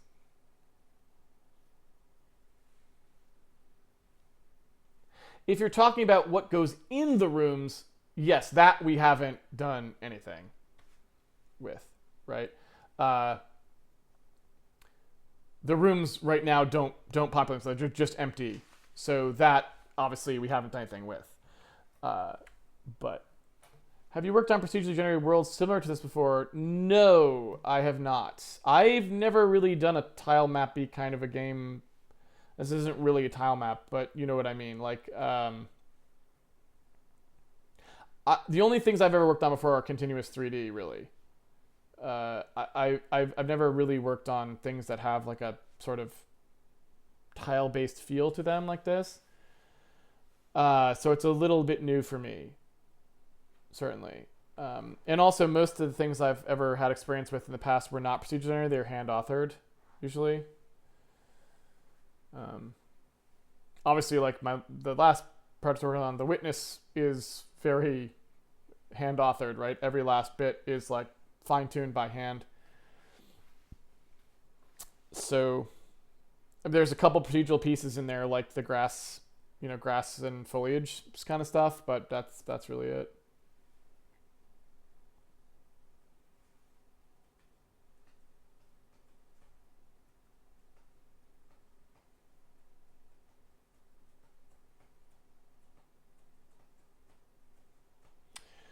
All right.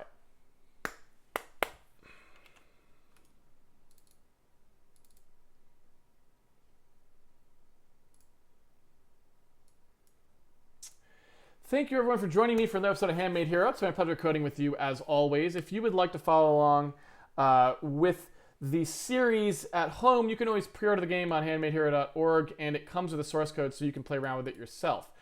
Which would be a good thing to do this week if you wanted to try your hand at fixing the generation code that currently doesn't know what to do if it can't place rooms, right? So we talked about how that needs to get improved. You could try improving it. That'd be a great thing to try over the week if you are so inclined. I'll be back next week when I think we will not be addressing that problem directly. I am going to go, I think, clean up the camera and lighting stuff so that it properly frames the rooms that you're in and does a couple of things like that that are just some quality of life things so that we can hop around our world as it becomes a little bit more of a real world. I don't really want all the rough edges in there. I want to see what it looks like for real. So that's some relatively straightforward cleanup stuff we need to do, and we should just do it so that we can be happy with that. So we'll be doing probably that next weekend. Before coming back to the generator, we're going to do a little bit of that work for sure. So that's about it for today. Hope to see you back here next week. Until then, have fun programming, and I'll see everyone on the internet. Take it easy, everybody.